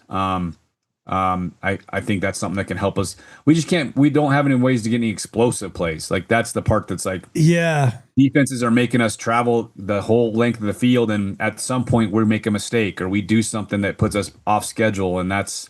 When you can make explosive plays, you don't have those situations happen as much. So totally, there's just no such thing as chunk plays for the Pokes. It has been slow, steady move down the field, which means you have to stay ahead of the sticks. You got to be on schedule. You got to convert third downs. That's where this team has fallen into trouble, whether it's a penalty, a sack, or some negative play. Yeah, not having those big explosive plays. And unfortunately, it doesn't sound sustainable to say, well, we need a dual threat quarterback who can sometimes just take the team, put them on his shoulders in the game. But that's the reality of the game today. Look at what succeeds at the NFL and college. You need a quarterback who can sometimes say, I got it, boys. Yep, 100%. I mean, that's the biggest thing. And I think what it does is it frees up everything. I go back and I give Nevada a lot of credit. They were struggling all season. Well, they had a quarterback that they went with the freshman. Well, now they incorporated a run pass with both of these guys, and that's why they had success late in the season. Is they found a way to be explosive on offense by using both of these guys, and that's a credit to them. Whereas right now we're not able to do that, or this last year we struggled to do that, and finding that niche of what we are and who we are, and that's just part of it. And I think when you can find that niche. Because if you have that, it frees up everything. It frees up the pass game. It frees up the run game. It makes the angles for the O-line to block those players easier. It's just those types of things. But if you're struggling, they're downhill at you 1,000 miles an hour. It's hard for the O-line to block those guys. It's hard for the running backs to find a crease. It's hard to pass protect, and it's hard for receivers to get off of coverage. So it makes it difficult. When you look at defenses packing the box with 8, 9 safeties coming right up to the line of scrimmage, and still we were able to run a little bit. You're right. There's no threat of a stretch play. So anyway, we're going to pivot, and with no bowl game in sight, we're going to head to the hardwood. I was really encouraged in a loss, but man, our basketball team looked really good against Texas Tech. That's a ranked team. Yeah, that's awesome. And just, you look at the comparison from last year to this year, playing them in the same arena, a different team, but man, Texas Tech almost has the exact same team. So to see the difference from almost a 50-point loss to a 4-point loss, I mean, and there's times where we had them stressed. I mean, they were stressed. They had to make plays for them to even win that game, and it was fun to keep tabs on, and hopefully they can just keep riding that. And Coach Sundance he's been tough on them, and I love it. I think our fans love that, and they can keep that momentum going during this non-conference season and bring it into the conference season as we start that here at the end of the month, I think. But yeah, it's a fun product to watch. A lot of there's a lot of guys playing, and that's Coach Sundance said you can have accountability if you have depth, and they have depth, so that allows them to be accountable. When kids are doing what they're supposed to be doing, there's next guys in. So that's fun to watch. Really encouraging, and Coach Wicks was encouraged with a 76-72 loss. That was, the Wicks plan is to run fresh troops out there all game long and run teams into the ground at elevation in the thin air. But this game was down in Lubbock, Texas, and darn if Cowboys didn't almost win that 4-point loss. Even the Cowgirls, who we don't expect a lot from this year, looked really good. They handed South Dakota their first loss of the season, 66-59. The girls look good. Yeah, that was a big win for them. I had to do a double take when I saw that score post, because I thought I maybe read it wrong. But yeah, because I knew South Dakota had a great program. So coming into Laramie, I was like, oh, that's going to be a tough one for them. And that's a great win for them to hopefully get a nice little rebound win from some struggles earlier in the season. Maybe they found their niche, and I think it's going to be a lot of exploring of what they're going to be next, with this new personnel they have there, and maybe they found something. So that's good for them to be moving through this non-conference schedule. San Diego State sent our girls packing in volleyball. UW finishes the season 17-13. A good season because we didn't talk about boys playing girls sports, for one, and the girls had a good season. Yeah, for sure. And that's I'm sure that they were hoping for more out of that tournament. Tough loss there, but you got to go back and look at it. Hopefully some big time momentum going into this off season and this spring season that they have. And hopefully, I know they lose a couple girls, but I think they bring most of their roster back, and they can hold on to them and bring back another solid team for next year. Long as they got Addie Thornton. Right. That's my right. Girl. Hey, man. Hey, Jared, thanks so much for stopping in with us every Wednesday. I appreciate it. Absolutely. Have a great day. You too. Jared Petrino joins us, UW Sports. Football season over. We're going to move to basketball, where things look encouraging for both the boys and girls, both the men's and women's teams. Cowboy State Daily Show continues. We got one final hour coming up next. Stay with us. You're going to love it. A lot of special guests all hour long next hour. It's time for news now, though. See you on the other side. It's time to take a look at what's happening around Wyoming. From the Cowboy State Daily News Center, I'm Mac Watson. A Casper man who ran for U.S. Senate in 2024 and made headlines with an aspiration to buy TikTok can keep suing a former state legislator. A judge has ruled. Cowboy State Daily's Claire McFarland reports that Reed Reisner's lawsuit will survive at least in the evidence swapping phase. Judge Curvin sat down and said, okay, I'm going to look at this showing grace to Reed Reisner and just kind of being soft toward his claims at this stage. That's required at this stage, according to case law. So he did that, and under that soft standard, yes, it survived, and it immediately got catapulted into the discovery phase, so the evidence swapping. And then after the discovery phase, there's other parts, including Beauchard at that point can ask for the court, once he has the evidence at his fingertips, he can ask the court to judge the case early in his favor at that point as well. Reisner claims former state legislator Anthony Bouchard defamed him as part of a coordinated smear campaign. The town of Rock Springs hired a 300-goat army to eat through weeds clogging drainage canals this past spring. Now, homeowners in Fort Collins, Colorado are using 600-pound hogs to root out unwanted weeds. But Outdoors reporter Mark Hines finds out the answer to the question, are hogs better than goats? The guy who has a hog said they're really good at weed mitigation. They root around. They rip things up by the root. There are people that have used goats for weed mitigation in Wyoming. And he said, yeah, goats are great, but they'll just kind of go along and either nibble the tops of plants or nibble plants down to the ground, whereas the hogs go a step further and rip out the roots. So will Wyoming see hogs replacing goats for weed control? Weed and pest control experts contacted by Cowboy State Daily said they haven't heard of hogs being used here in the Cowboy State just yet, but they weren't opposed to the idea either.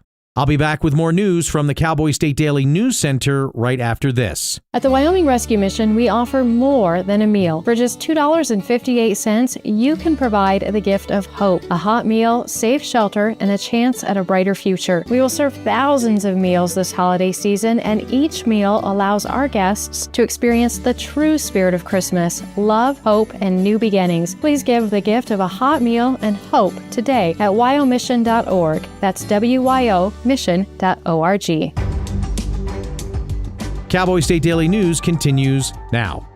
A 64-year-old Cheyenne man faces an attempted aggravated vehicular homicide charge. Cowboy State Daily's Greg Johnson reports that Calvin Alexander is accused of striking and injuring a Laramie County Sheriff's Office deputy with his vehicle during a wild Monday evening traffic stop. Basically, this guy just didn't want to pull over. The sheriff's office responded. It's not a high-speed chase. He's just kind of driving slow and doing U-turns, and multiple deputies come out. Finally, they think they've got him to stop. They get out of their cars to go approaching, and he instead, according to the sheriff's office, he goes and hits one of the deputies, hurts them, and keeps trying to get away. And it's not until the sheriff himself arrives and kind of blocks his car in that they actually get him. And even then, he still resisted. They had to pull him out of the car, and they finally had to taser. The sheriff's office report states Alexander was booked into the Laramie County Detention Center on charges of interference, felony property destruction, driving under the influence, aggravated fleeing, and eluding police.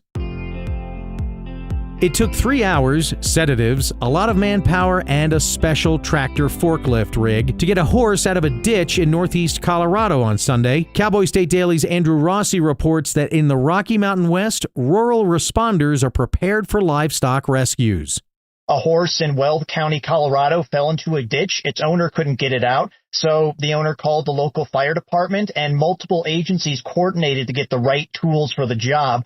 And the animal control officer on the Weld County Sheriff's Office staff contacted a local veterinarian to sedate the horse because it wasn't too keen on being rescued because it's a frightening situation. So it was a team effort by all the agencies involved, but more importantly, everybody who was there knew what needed to be done and knew what they were capable of doing. And if they didn't have the tools or the expertise, they knew which agency to call who would have those tools or expertise or both. And that's something that Wyoming livestock owners should take to heart, is that they don't have to do this themselves. Their local fire department, if they can't do it, they can find the right people who can.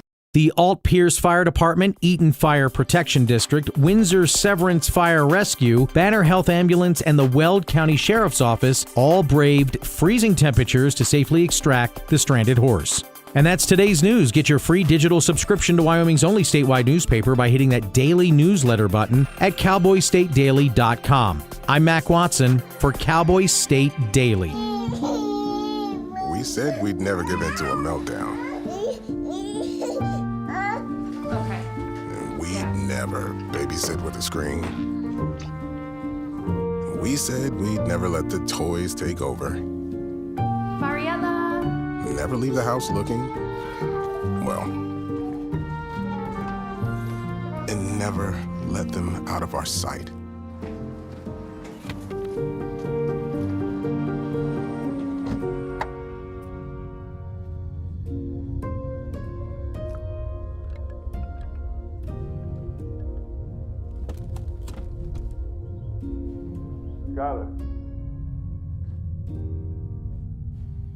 Skylar, come here. Cars get hot fast, and kids can be at risk. Before you leave the car, always stop, look, lock.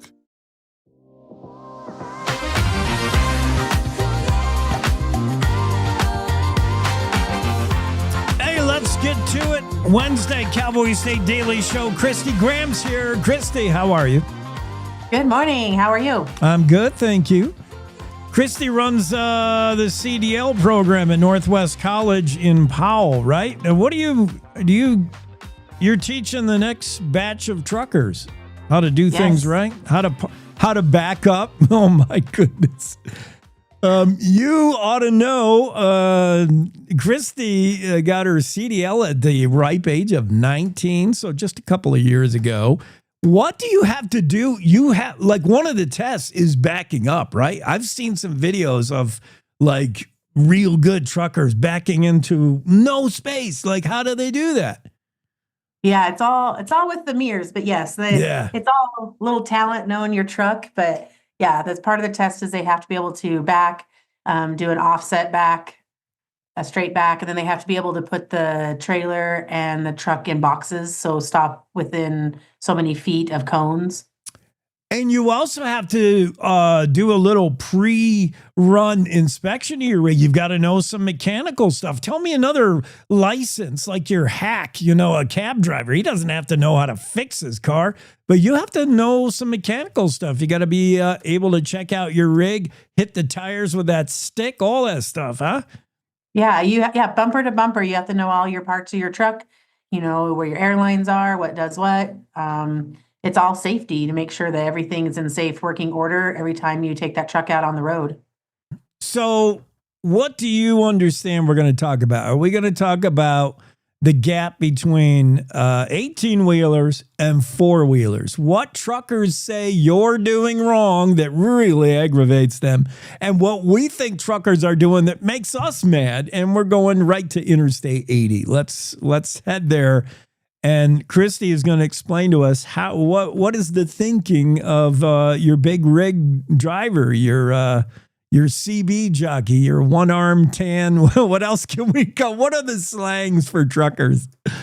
Gear jammers, all kinds of things. Gear jammers, right? I think that it's all about education on both ends. I mean, of course, if you're a truck driver, you also drive a car, but there's so many, four-wheelers out there that don't understand trucks, how long it takes them to stop, how long it takes them to get going, the momentum getting down a hill to get up to the next hill. So I think that is a lot of aggravation for trucks is, ones that park next to you when they're trying to pass on the interstate and they get in your blind side and they just stay there.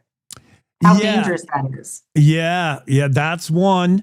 How about this one, Christi? I think many four-wheeler drivers don't understand. You're right.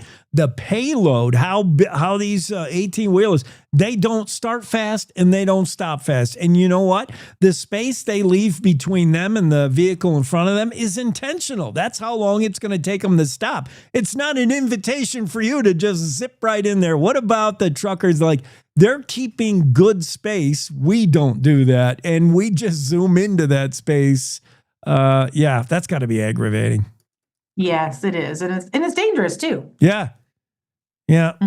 Okay, so how about this one? Here's what makes me fume a little bit. And I mentioned this in the story I wrote. If truckers say this is what you're doing wrong, the story. Here's what truckers say Wyoming drivers are doing wrong.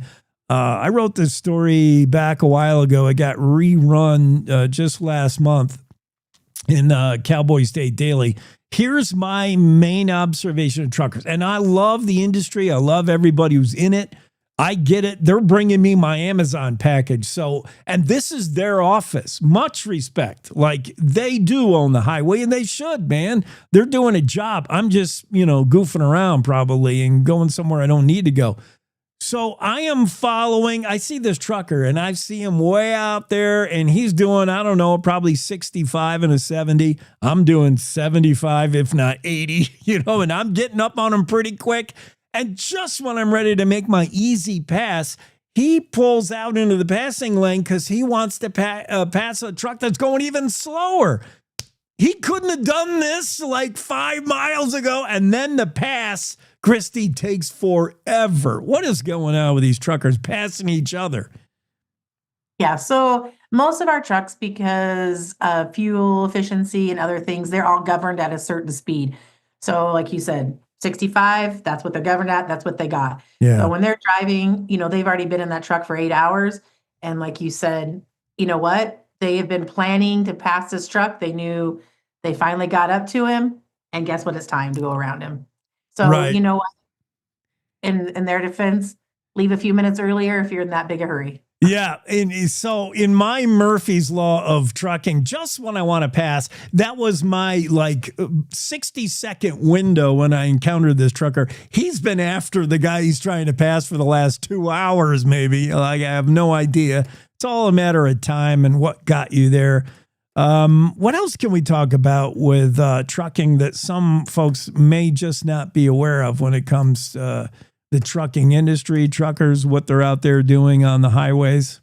Well, I always say that, like you said, they're not only bringing your Amazon, but there's nothing that you don't have in your house, drive, touch, whatever, that hasn't been on a truck. From our food, our clothing, everything we have has been on a truck. So, I mean, if you enjoy any of your convenience of life, it's been on a truck.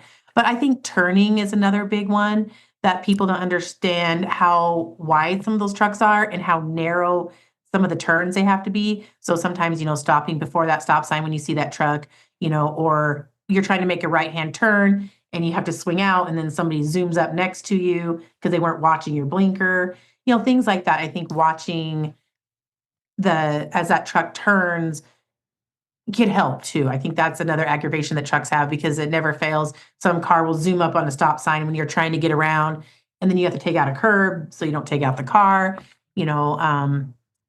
so there's some of that too. Good point, Christi. Hey, let's talk about who is getting into trucking, who's joining the industry. Where are we with truck drivers? And I don't want to get into the political, there's such a shortage of drivers. We need them from different countries, but Is there a shortage of drivers? Do we have enough? Is that an encouraging occupation to get into? If you go to, maybe you're going to go to Powell, you learn how to drive a truck, you get your CDL, and you can be employed in a pretty lucrative job pretty quickly. What is it like now, the industry? Yeah, I mean, there's no shortage. I mean, and if you think, I always tell people too that there's so many jobs out there that require a CDL, not even just your over-road trucking. Your Forest Service, your state, your county, your city drivers, your garbage trucks, all of those guys, they all have to have their CDLs. Welders, if you're pulling a trailer, hot shot drivers, oil field, there's so many occupations out there that require a CDL besides just your over-the-road truckers. So that really adds to the number of CDL drivers that we need. I never thought of that. You're right. So often, I'm scanning the want ads, and it could be, driving something that's over a certain size. If the CDL isn't required, they much prefer you have it because that tells the employer you have a certain skill level and you've managed, get a CDL. Yeah, many applications for that. How about women in the industry? I think we're seeing more and more women choosing to get behind the wheel. Yeah. I know like I said, it was a few years ago when I got my CDL and was driving, and I was one of the only, I remember, going through, I was one of the only young truck drivers out there. And now, there's a lot more than there was. So yeah. And young, we really promote it in the high schools in our area. We have a lot of high school students that are getting their CDL. So if they're a senior and they're 18, they get to come and get their CDL. And they can go right into the job force so much quicker. Yeah, especially if you're you don't have to wait till you have prostate problems. You can join the industry early. And what a way to see the country if you're over the road trucker. Yeah, that's pretty neat. What else? Tell me about the program there at the college. How do you get involved? What if I'm kind of interested, but then I find out maybe I want to make a lateral pivot and do something else, but in the industry, I don't know. I'm kind of interested in driving truck. What do I do? So we hold a free CDL orientation every month where basically you can come in and we talk about the profession, what it takes, that it's not an 8 to 5 job. A lot of times you're going to miss, you can't go home and have lunch with your wife. So we really talk about just the difference that those truck drivers have compared to other jobs. And then if you want to sign up, we of course sign you up. We have open enrollment here at Northwest, so you can come and sign up at any time. We do have housing available for those that want to come in and do the CDL if you're from out of area. We work on your schedule. We make sure you're safe before we test you. Yeah. What about the technology in these trucks? Our buddy Darrell Orr is rocking like a truck from science fiction. He's got cameras. I don't even think he has mirror, glass. He's rocking cameras, front, side, back. A lot of tech coming into the industry. Yes, there is. There is a lot of tech, especially when you get into some of your automatic trucks that do so much of everything for you. Our trucks aren't. We are running they're new Peterbilts, but it's basically you're shifting 18 gears, you're learning the old way. And when you leave, you'll be able to drive even the high-tech trucks, but we make sure that you can drive correctly before you leave. Okay, as the man in black Johnny Cash says, you're hauling a whole bunch of pig iron. You're heavy. You're at max weight, man, and you're starting off from zero. How many gears you got to get through? How long does it take a truck with a pretty good load on to get to 60 miles an hour? Oh boy, I'm going to say that's a trick question because it depends on what kind of truck you're running, what kind of engine you got, how many gears you got. But, you're looking at several miles before you can get up.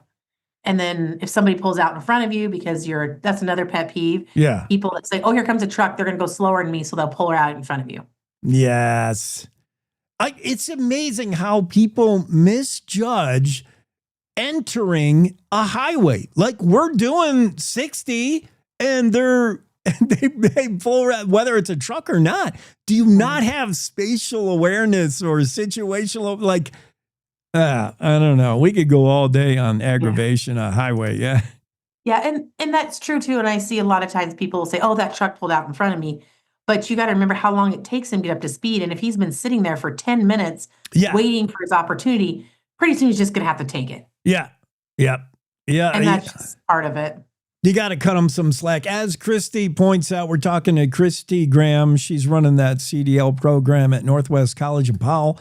As she points out, just about everything we get, we use, we buy, we eat, comes off a truck. I mean, yeah, we got trains. It's so interesting that I-80, we're running along a train line. Yeah, trains do it. But, that last mile, first mile stuff out of the warehouse, that's all trucks, man. Truckers get you that stuff. And yeah, much respect for anybody doing that job. Christi, may all your bridges be 14 feet high and have a super day. Thanks for coming on. Yes, thanks for having me. You bet. Cowboy State Daily Show. We got to take a quick break. We'll be back with more guests. Who's up next? I think we have Aaron Brown, Wyoming Highway Patrol. Something the truckers don't want to see in the rearview mirror, that's for sure. We'll be with Aaron next after this. Welcome to The Jake Show on Cowboy State Daily, Wyoming's daily dose of raw, unfiltered, and occasionally uncomfortable truth. I don't do talking points. I do reality. No spin, no fluff, just Jake. Local issues, national nonsense, and zero BS. It's truth, sarcasm, and grit, shaken, not stirred. I just call it like I see it, and I see a lot of Let's just say I see a lot. From the capital to the county fair, if it matters to Wyoming, Jake's got something to say, and he's not asking permission. The West was built by people who weren't afraid to speak up. I'm just keeping the tradition alive. The Jake Show, weekdays on CowboyStateDaily.com and wherever you get your dose of reality. Not for the easily rattled, perfect for everyone else. This is the Cowboy State Daily Radio Network. Nestled between Casper Mountain and the North Platte River, you'll find the heart of Wyoming. With a bustling downtown centered around our outdoor haven, Casper is for adventurers, freedom seekers, and rule breakers who find beauty off the beaten path.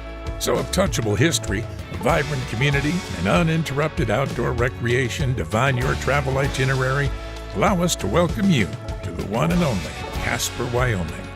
Plan your trip at visitcasper.com. All right, look at you taking the stairs. Who are you? We're your lungs. We are proud of you for quitting smoking, but you still may be at risk for lung cancer. A routine cancer scan can detect it early when it's more curable. Good to know. Well, I gotta go somewhere. So do we. Listen to your lungs. Get a routine screening that could save your life. Talk to your doctor and learn more at savebythescan.org. I think I finally found. Hey, how you doing? Hey, Mason. Hey, Mason. Got a new house. It's looking pretty cool so far. A place that I call home. I'm teaching Louise how to cook some lasagna. It only takes a spark to make a fire start.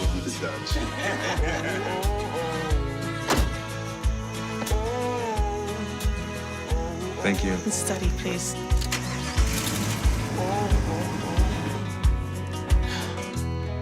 I think I finally found a place to make my own. A place that I call home. This place that I call home.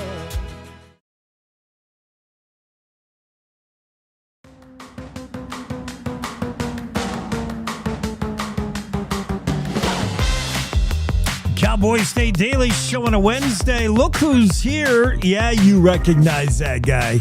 But no, he's not doing the news anymore.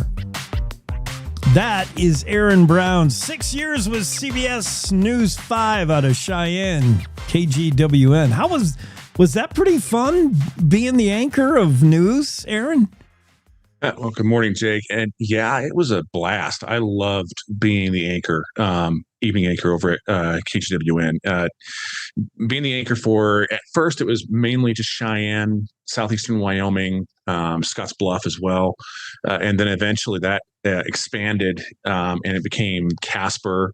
It came probably about 3/4 of the state. And being able to broadcast to an audience that size, it's not the biggest audience in the world, granted, but it's still a decent size. And I loved it. It was a lot of fun. Broadcasting itself was a ton of fun. Yeah. Yeah, I like it, but I'm not Anchor of the Year 2021, according to Webb. This guy is Aaron Brown. So how did, tell me about the transition, the move to what you're doing now, PIO with WHP. There's some acronyms for you. Wyoming Highway Patrol. That's who we're going to talk about, Highway Patrol with Aaron. Yeah, how did this gig happen? I had been looking for a while for something that was outside of news, just things that happened where I just realized that maybe it was not what I wanted to do the rest of my life. So I wanted to take the skills I did have and use them to do more of a service sort of gig instead of just telling stories the entire time. So I ended up applying for this job. It came available. I applied for it and got interviewed and hired over at back in July. So I haven't been here very long, but this is probably one of the best work crews I've been around. It's been amazing. Awesome. We love Wyoming Highway Patrol. You just happen to be on. I don't know if this is the reason. I want to make you somewhat regular. I always want to know what Highway Patrol is up to. I have so many questions. Our listeners have questions, but you happen to be on when we're really we're cheering on some heroes. Captain Mike Simmons and his troopers made a huge stop. Oh my goodness, there's a Wisconsin teen that's headed home today safe. This is a bolo. This is news in real time. Way to go, Highway Patrol. And did it with some old school policing, I think. You know, you can ping cell phones, but in Wyoming, it's difficult. The between cell towers is like you could fit the state of New Hampshire, as they say, between our cell towers. So these guys, bolo, they had to have eyes on. They had to be on the alert for a certain vehicle. They found it, and man, good news, right? What happened? So we got a bolo call. I want to say it was Saturday night, this past weekend. We got a bolo call. Be on the lookout for a missing teen, possibly passing through the state. At the time, they thought she was traveling with a 20-year-old who was wanted on drug charges, and we ended up pinging the cell phone throughout the state, ended up pinging it and finding out that, like you just said, the cell phone towers are so far apart that in a more populated state, a more populated city area, you might be able to triangulate locations more accurately. With Wyoming, you have to ping and you can basically find, they're going this direction and it's between here and here. And so we knew they were between Laramie and Rollins. And so we had all of our troopers all along I-80 keeping an eye out for this car, making sure this girl was getting home safe. And they ended up, one trooper happened to find a car that matched the description. The plates matched what they were looking for. And he pulled them over just outside of Sinclair and ended up coming up to the car, recognized the teen right away. And found out she was not with the 20-year-old. She was with two other men who ended up telling troopers that they were hired to transport her. So, and take her to Utah. We're not exactly sure where in Utah, but those two were arrested and charged with kidnapping and interference with parental custody. Wisconsin to Utah, and it's Wyoming that intercepts this and foils of some bad actors. I want to talk about the interstate aspects, Aaron. We're talking with Aaron Brown, Wyoming Highway Patrol.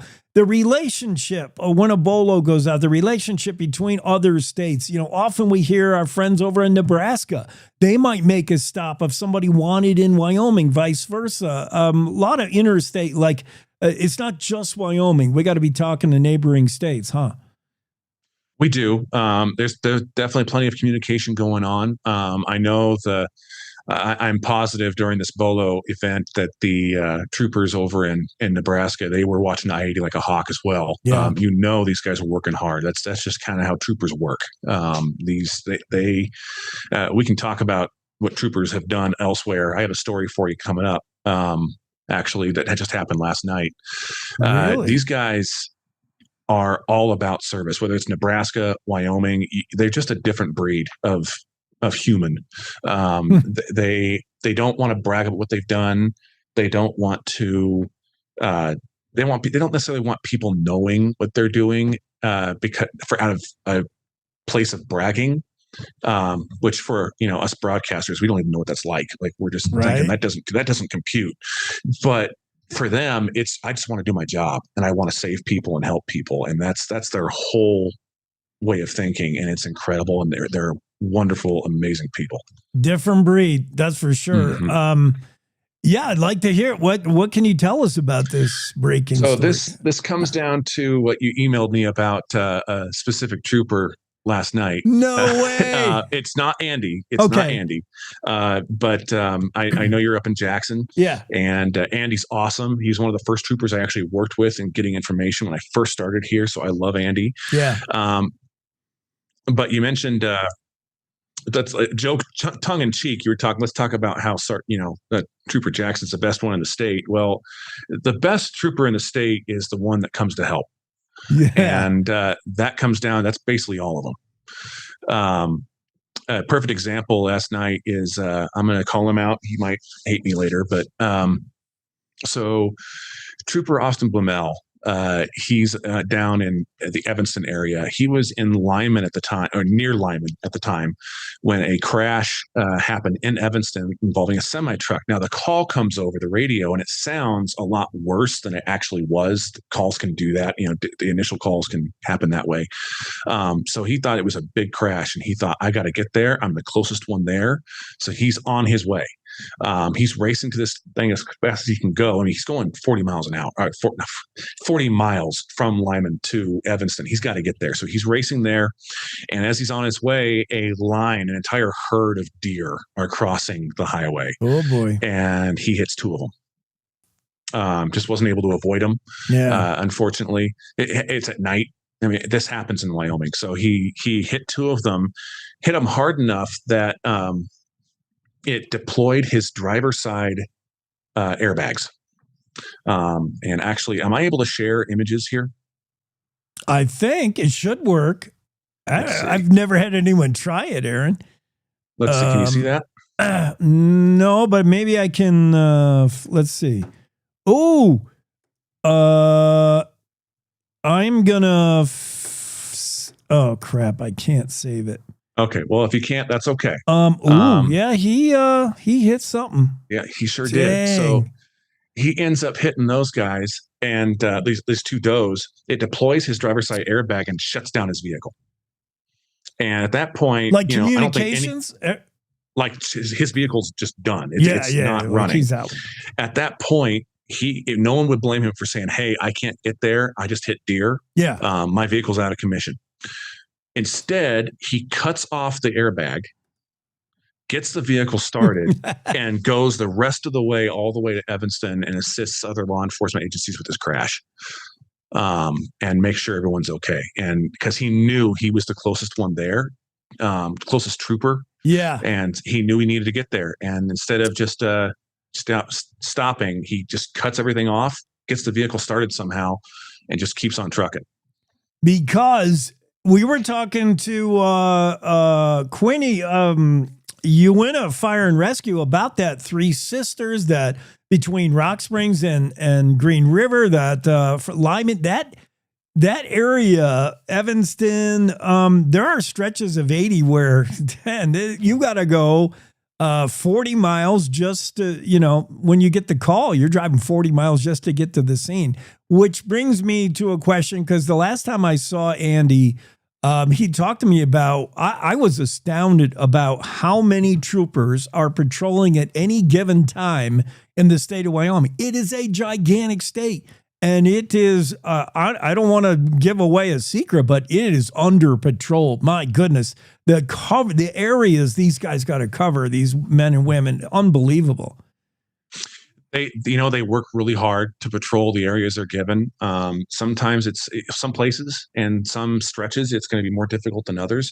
But we're also training up new troopers right now as well. We have a new class that's getting ready to graduate, and they're going to be heading out. We have some folks heading to all portions of the state, and then we'll have another class coming up in the spring. So Wyoming can be a difficult state to patrol, that's for sure. But our men and women in uniform just do an absolute bang-up job getting to where they need to go. While we're giving out shout-outs, let's not forget Port of Entry Queen Pat Fox. She 30 years on the job and keeping a close eye on who's trying to get cow eyeballs into the state. Pat Fox has some great stories, man. What is it like? What does the Port of Entry people do? They're the ones who are inspecting and making sure folks who are bringing commercial carriers, semi trucks, commercial drivers, making sure they're doing everything right, making sure they're bringing their loads in correctly, making sure the weights are good, you're not overweight. Really, what it comes down to, it's not it's not meant to be a papers please sort of situation. It's meant to be a safety situation. We don't want drivers who are commercial drivers who are overweight. Got to make sure your brakes are good. Got to make sure your equipment is good. Got to make sure you're good to go. It's just making sure commercial drivers are keeping themselves safe and everyone around them safe as they travel throughout the state. And that's what Port of Entries are there to do. Yeah, these POEs are your first check for commercial drivers getting into the state on highways. And very often you can catch something that's illegal, unsafe, whatever. Some trucking outfits try to avoid them. Don't try that. We're going to find you. Hey, how about, what is the cooperation? How does the working relationship with Wyoming Highway Patrol, statewide law enforcement?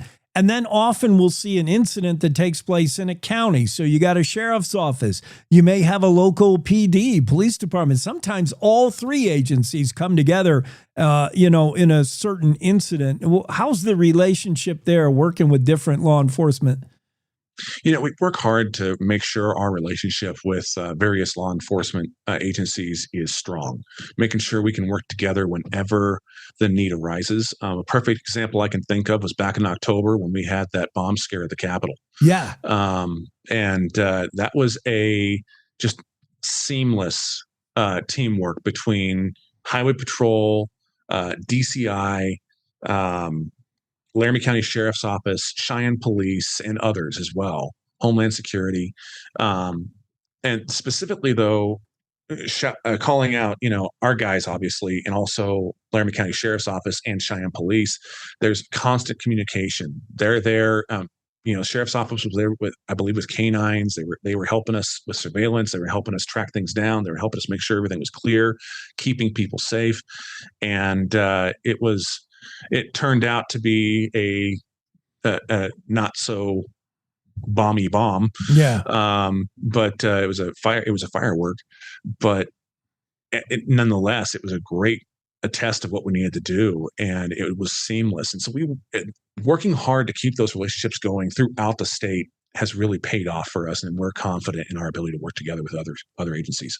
We're talking with Aaron Brown, information communication guy with Wyoming Highway Patrol. Prior, you saw him behind the anchor desk at Cheyenne's KGWN, and occasionally part-time weather guy, because I know you're all about weather, man. You love weather. Who doesn't love weather in Wyoming, except for when it's winter weather? Talk about what we can do to make sure troopers are not responding to us getting in a bad situation on I-80 or anywhere else. Man, we got to drive better. Keep these troopers doing, responding to less stuff. Well, that's what we're here to do. We're here to respond to when things go wrong, and especially on the roads. Whether it's someone needing rescue on the side of the road, or responding to a crash, or simply a report of drivers on the road, whatever it may be. But when it comes to winter driving, as an example, right now, I don't know the exact causes yet, so it could be something else. But I'm going to take a wild stab at it and just say it's going to be winter weather. I'm in Cheyenne right now at headquarters, and we have, I think, 5 different crashes right now. Oh boy. Between Cheyenne and the Colorado border. So that little tiny stretch of highway, we have multiple crashes that I'm guessing are going to be more related to winter weather. So we definitely need to be careful. The key to winter driving, the first one I'm going to say, is plan ahead. We do have modern weather technology, thankfully, so we can do forecasts. Wyoming can be unpredictable, but have an idea of at least what to expect. If there's winter weather coming in, there's a winter storm, if you don't have to travel, don't. And if you do, make sure you're prepared. To start with, slow down, drive for the conditions. You need to make sure you're just slowing down for those conditions. If it's rain, slow down. If it's snow, slow down a bit more. Do what you need to do to make sure you're driving safe on that highway. And also, you mentioned it earlier, how big of a state Wyoming is. Have a full tank of gas, please. Oh, you yeah. do not want to travel across Wyoming with less than a half tank of gas, no matter where you're going. Just because of that space between certain areas, it can be harsh when it comes to distance. Good tires are a big thing. I mean, you're talking, even the biggest tires only have a connection with the road about the size of the palm of your hand. So you want to make sure you have good tread, good tires for the winter, dry clothes and blankets in your car. Have an emergency kit. Make sure you have car mats. You'll hear people say put sand down if you get stuck in the snow. You can actually use car mats to get out. So make sure you have some car mats. Plenty of water. Water is huge, because if you get stranded, hopefully we can get to you real quick, but just in case something goes really wrong, if it's really, really snowed in, make sure you have that water, maybe even a little bit of food, some snacks you can get. And then watch for emergency vehicles. If you see flashing lights ahead, slow down even more, move over to the farthest lane, and be prepared to stop. Good advice from Aaron Brown, including beginning with your pregame, man. You gotta tailgate your trip. You got a pregame plan ahead. I mean, we have weather forecasting tools. We got Don Day. You know what's going to happen. Choose the day you travel back home or travel to whatever you're doing. And, I'll give extra of all the things you mentioned. My pet peeve, especially in Interstate 80, traveling long distances, is cruise control. I don't like to use it, but some people are hooked on it. And I got to tell you, man, you got cruise control on and you hit black ice, you go over a bridge. Oh, it could be a problem. It can be, absolutely. So make sure you are in control of your vehicle when it comes to winter weather. Again, it's that slowing down. But part of that slowing down is ensuring you are the one in control. And I'm going to add one more in there. This goes for year round, not just winter driving, but because you are not on cruise control and you need to make sure you have control of your vehicle, make sure you're well rested. Don't drive drowsy. Drowsy driving is the same as drunk driving. And it can lead to some really nasty crashes. We've seen plenty of fatalities already this year, thanks to driver fatigue. So make sure on top of the winter weather, you're not also tired. Good advice for motorists in Wyoming. The more you take responsibility for you and your rig and what you're doing, the less you're going to stress law enforcement like Wyoming Highway Patrol. They are there and ready to serve, but they would rather be serving something maybe more important than something you could have avoided. So, thanks, Aaron. Absolutely. And shout out to all, the new class that coming in and all the men and women already doing the job behind the badge. We appreciate them every day. We sure do. They're amazing guys and men and women, and they do an incredible job across our state. So from all of us at Highway Patrol to you guys out there, drive safe and plan ahead and just make sure you're taking to those winter roads safely. Thanks, buddy. Don't be a stranger. Come on again anytime. Absolutely, Jake. Thanks for having me. All right. Aaron Brown joins us, Highway Patrol. And yeah, we love having them. Love giving them a shout out. Let's one final break and we make a run for the finish line. We're going to rodeo a little bit as well. National Finals Rodeo underway. Western Ag Network and the Rodeo Roadshow is up next after this. Oh, look. Another national expert explaining Wyoming. Bless their hearts. Look, don't rely on national experts. We do it all ourselves at Cowboy State Daily Radio. Real news for real Wyomingites who actually live here. We tell it like it is, with headlines that hit harder than a spring blizzard and commentary that cuts through all the bull. Cowboy State Daily Radio. It's Wyoming news. No filter, no fluff, no kidding.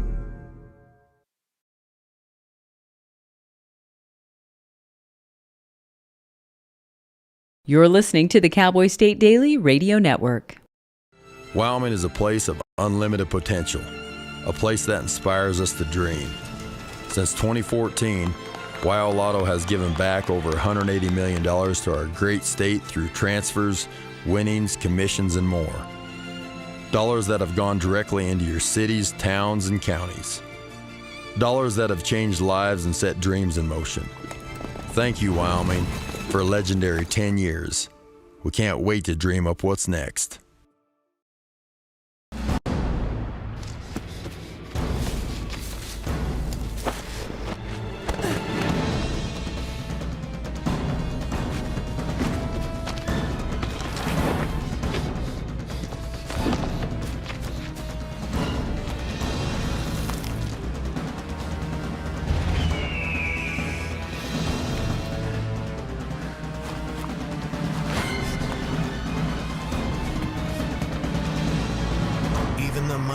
Might not see it coming.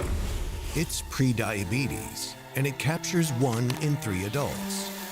You may not even know you have it, but you can escape. Take the 1-minute prediabetes risk test to know where you stand. With early diagnosis, you can change the outcome and prevent or delay type 2 diabetes. Be your own hero on smartphones everywhere at doihaveprediabetes.org. I wanted to talk with you and your mom today, Lily, because of some of the changes your friends and teachers have seen in you lately. And along with the incident the other day, you were with Derek when he was caught selling marijuana. Yeah, he was selling it. Honey, we know. But we care about you and want to know what's going on. That's right. We'd like to understand it better and see how we might help. And if weed is a part of it, we want to make sure you know about the negative consequences for someone your age. So, can we talk? Talk. They hear you.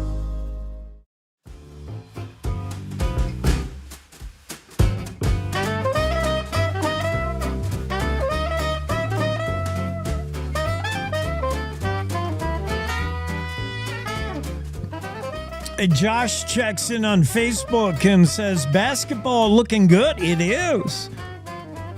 As disappointing as the football season was for the Wyoming Cowboys, the basketball team looks really good. They just missed beating Texas Tech, who went into that game ranked 20th. I mean, Texas Tech is a real team. We went down there to Lubbock and almost beat them. 4-point 76-72 final. Coach Sundance Wick's team looks pretty darn good. And I love the way we're doing it. It's basketball by committee. There are some stars on the team, yeah, but basically it's like 8 or 9 guys. Next man up mentality. And I love this team. Hard work, and they just have so many Wyoming things about them. Just a blue-collar basketball team that's going to outwork you, man. Good team. Josh, you're right. I'm excited about the basketball season. We just talked with Jared Petrino earlier about reasons to be hopeful, optimistic in Laramie about basketball. One more sports note. Did you see former Wyoming high school football standout Luke Talich run for a touchdown? Man, that was so cool. I love the Talich story. Luke Talich, one of the more underrated players on the Notre Dame Fighting Irish football team. Talich, you probably remember, if you were following high school football, Luke Talich was a standout Cody Bronx football player. Luke Talich, as a Jackson Bronx fan and a Jackson Bronx play-by-play guy, I had a love-hate relationship with the Taliches. Luke and his other brother, how many? I don't know. There's like 4 Taliches, one better than the last. And every time Jackson played Cody, there was always a Talich that would destroy us. I'm like, how many Taliches are there? Luke was quarterback, safety for Cody Bronx, and we knew he was going places. You could just see, like, he was a special athlete. And, he did get offers to go play football in college, but Notre Dame wasn't among those. And Luke said, thanks, but no thanks when it came to scholarships and colleges reaching out to him. And it was his dream to play for the Irish. He was a Notre Dame fan. He said, I'm going to take my chances. And he walked away from a sure thing.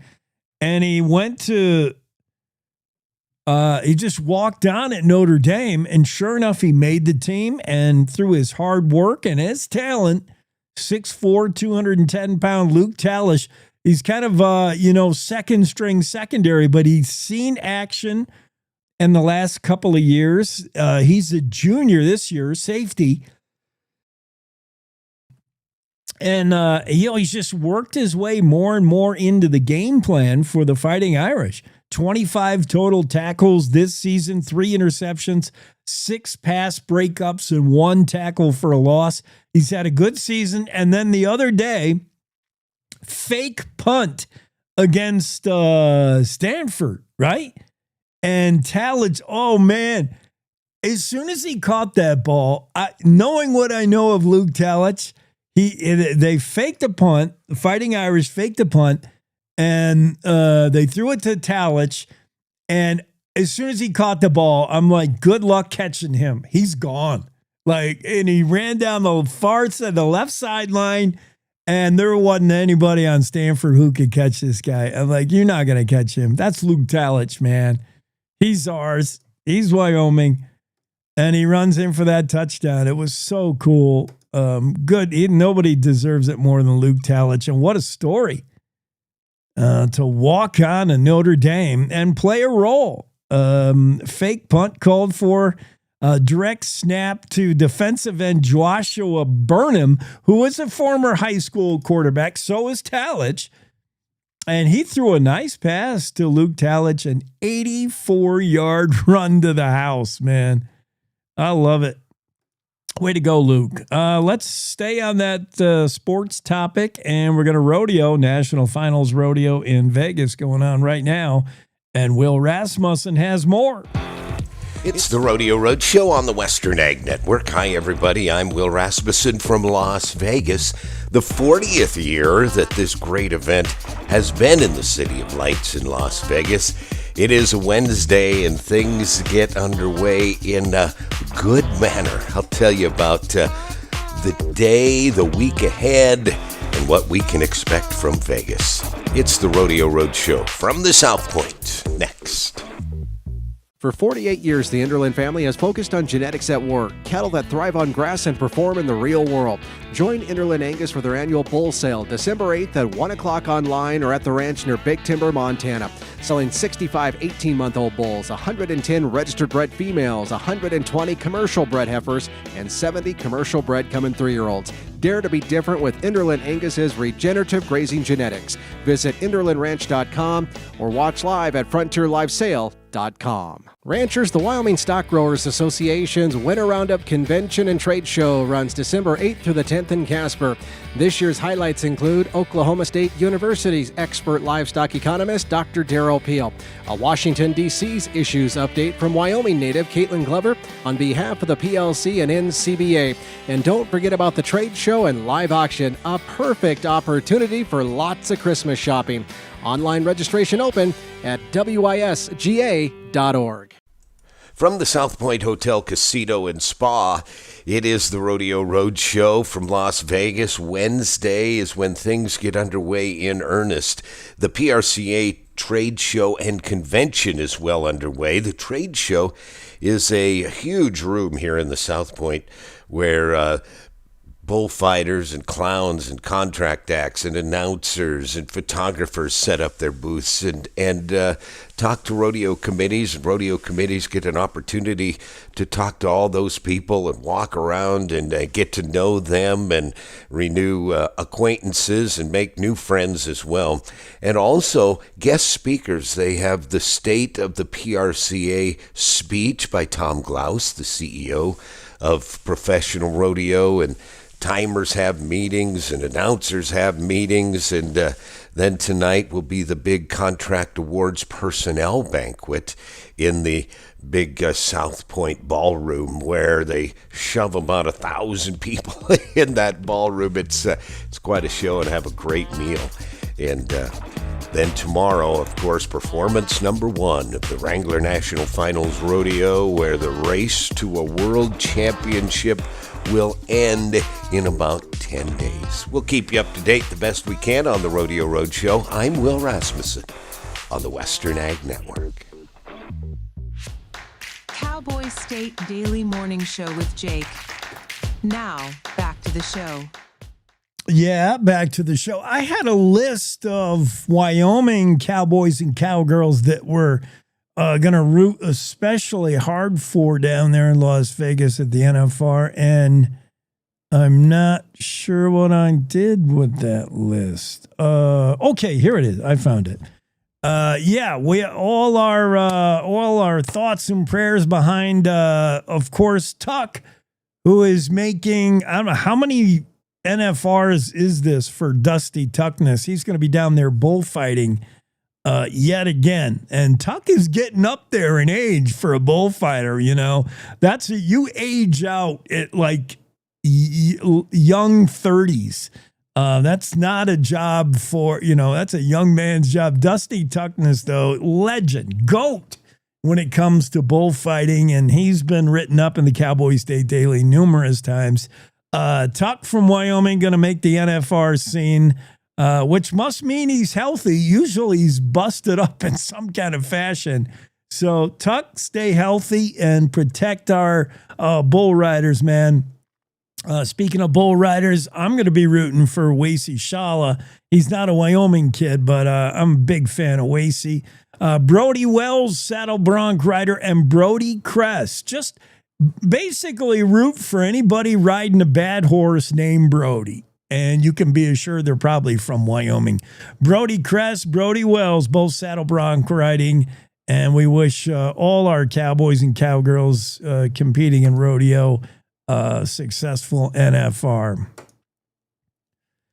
Well, disappointing news. NBC is reporting that hopes fade in Congress for any kind of a health care deal before premiums are set to soar out of sight next month, January, when the Affordable Care Act tax credits disappear.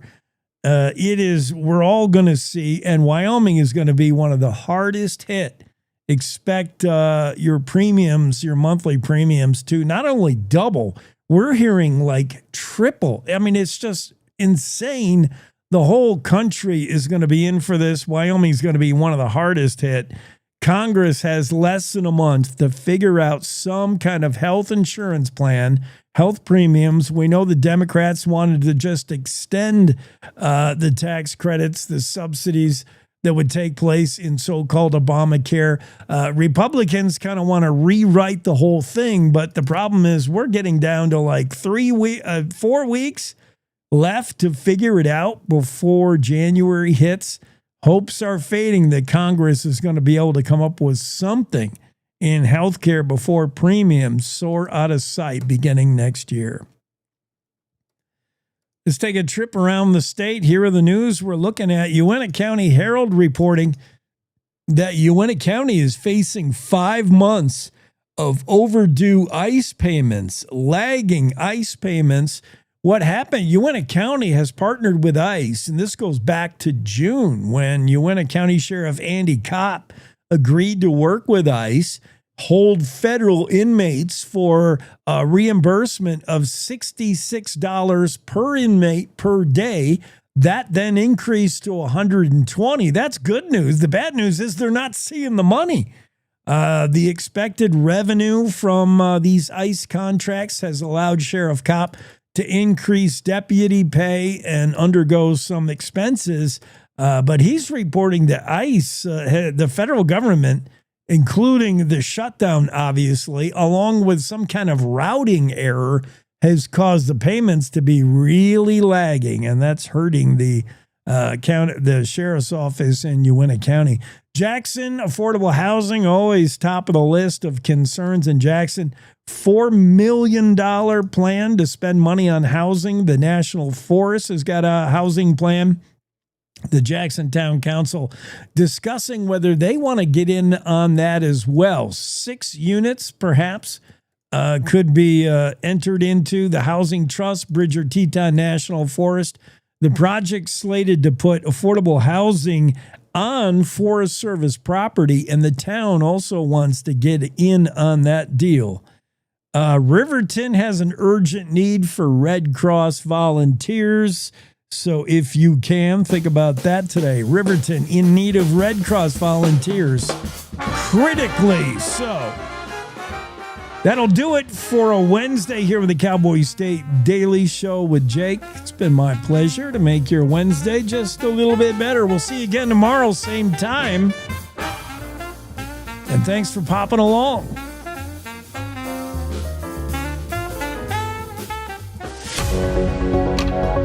Good morning. This is the Cowboy State Daily Morning Show with Jake. The new way Wyoming wakes up.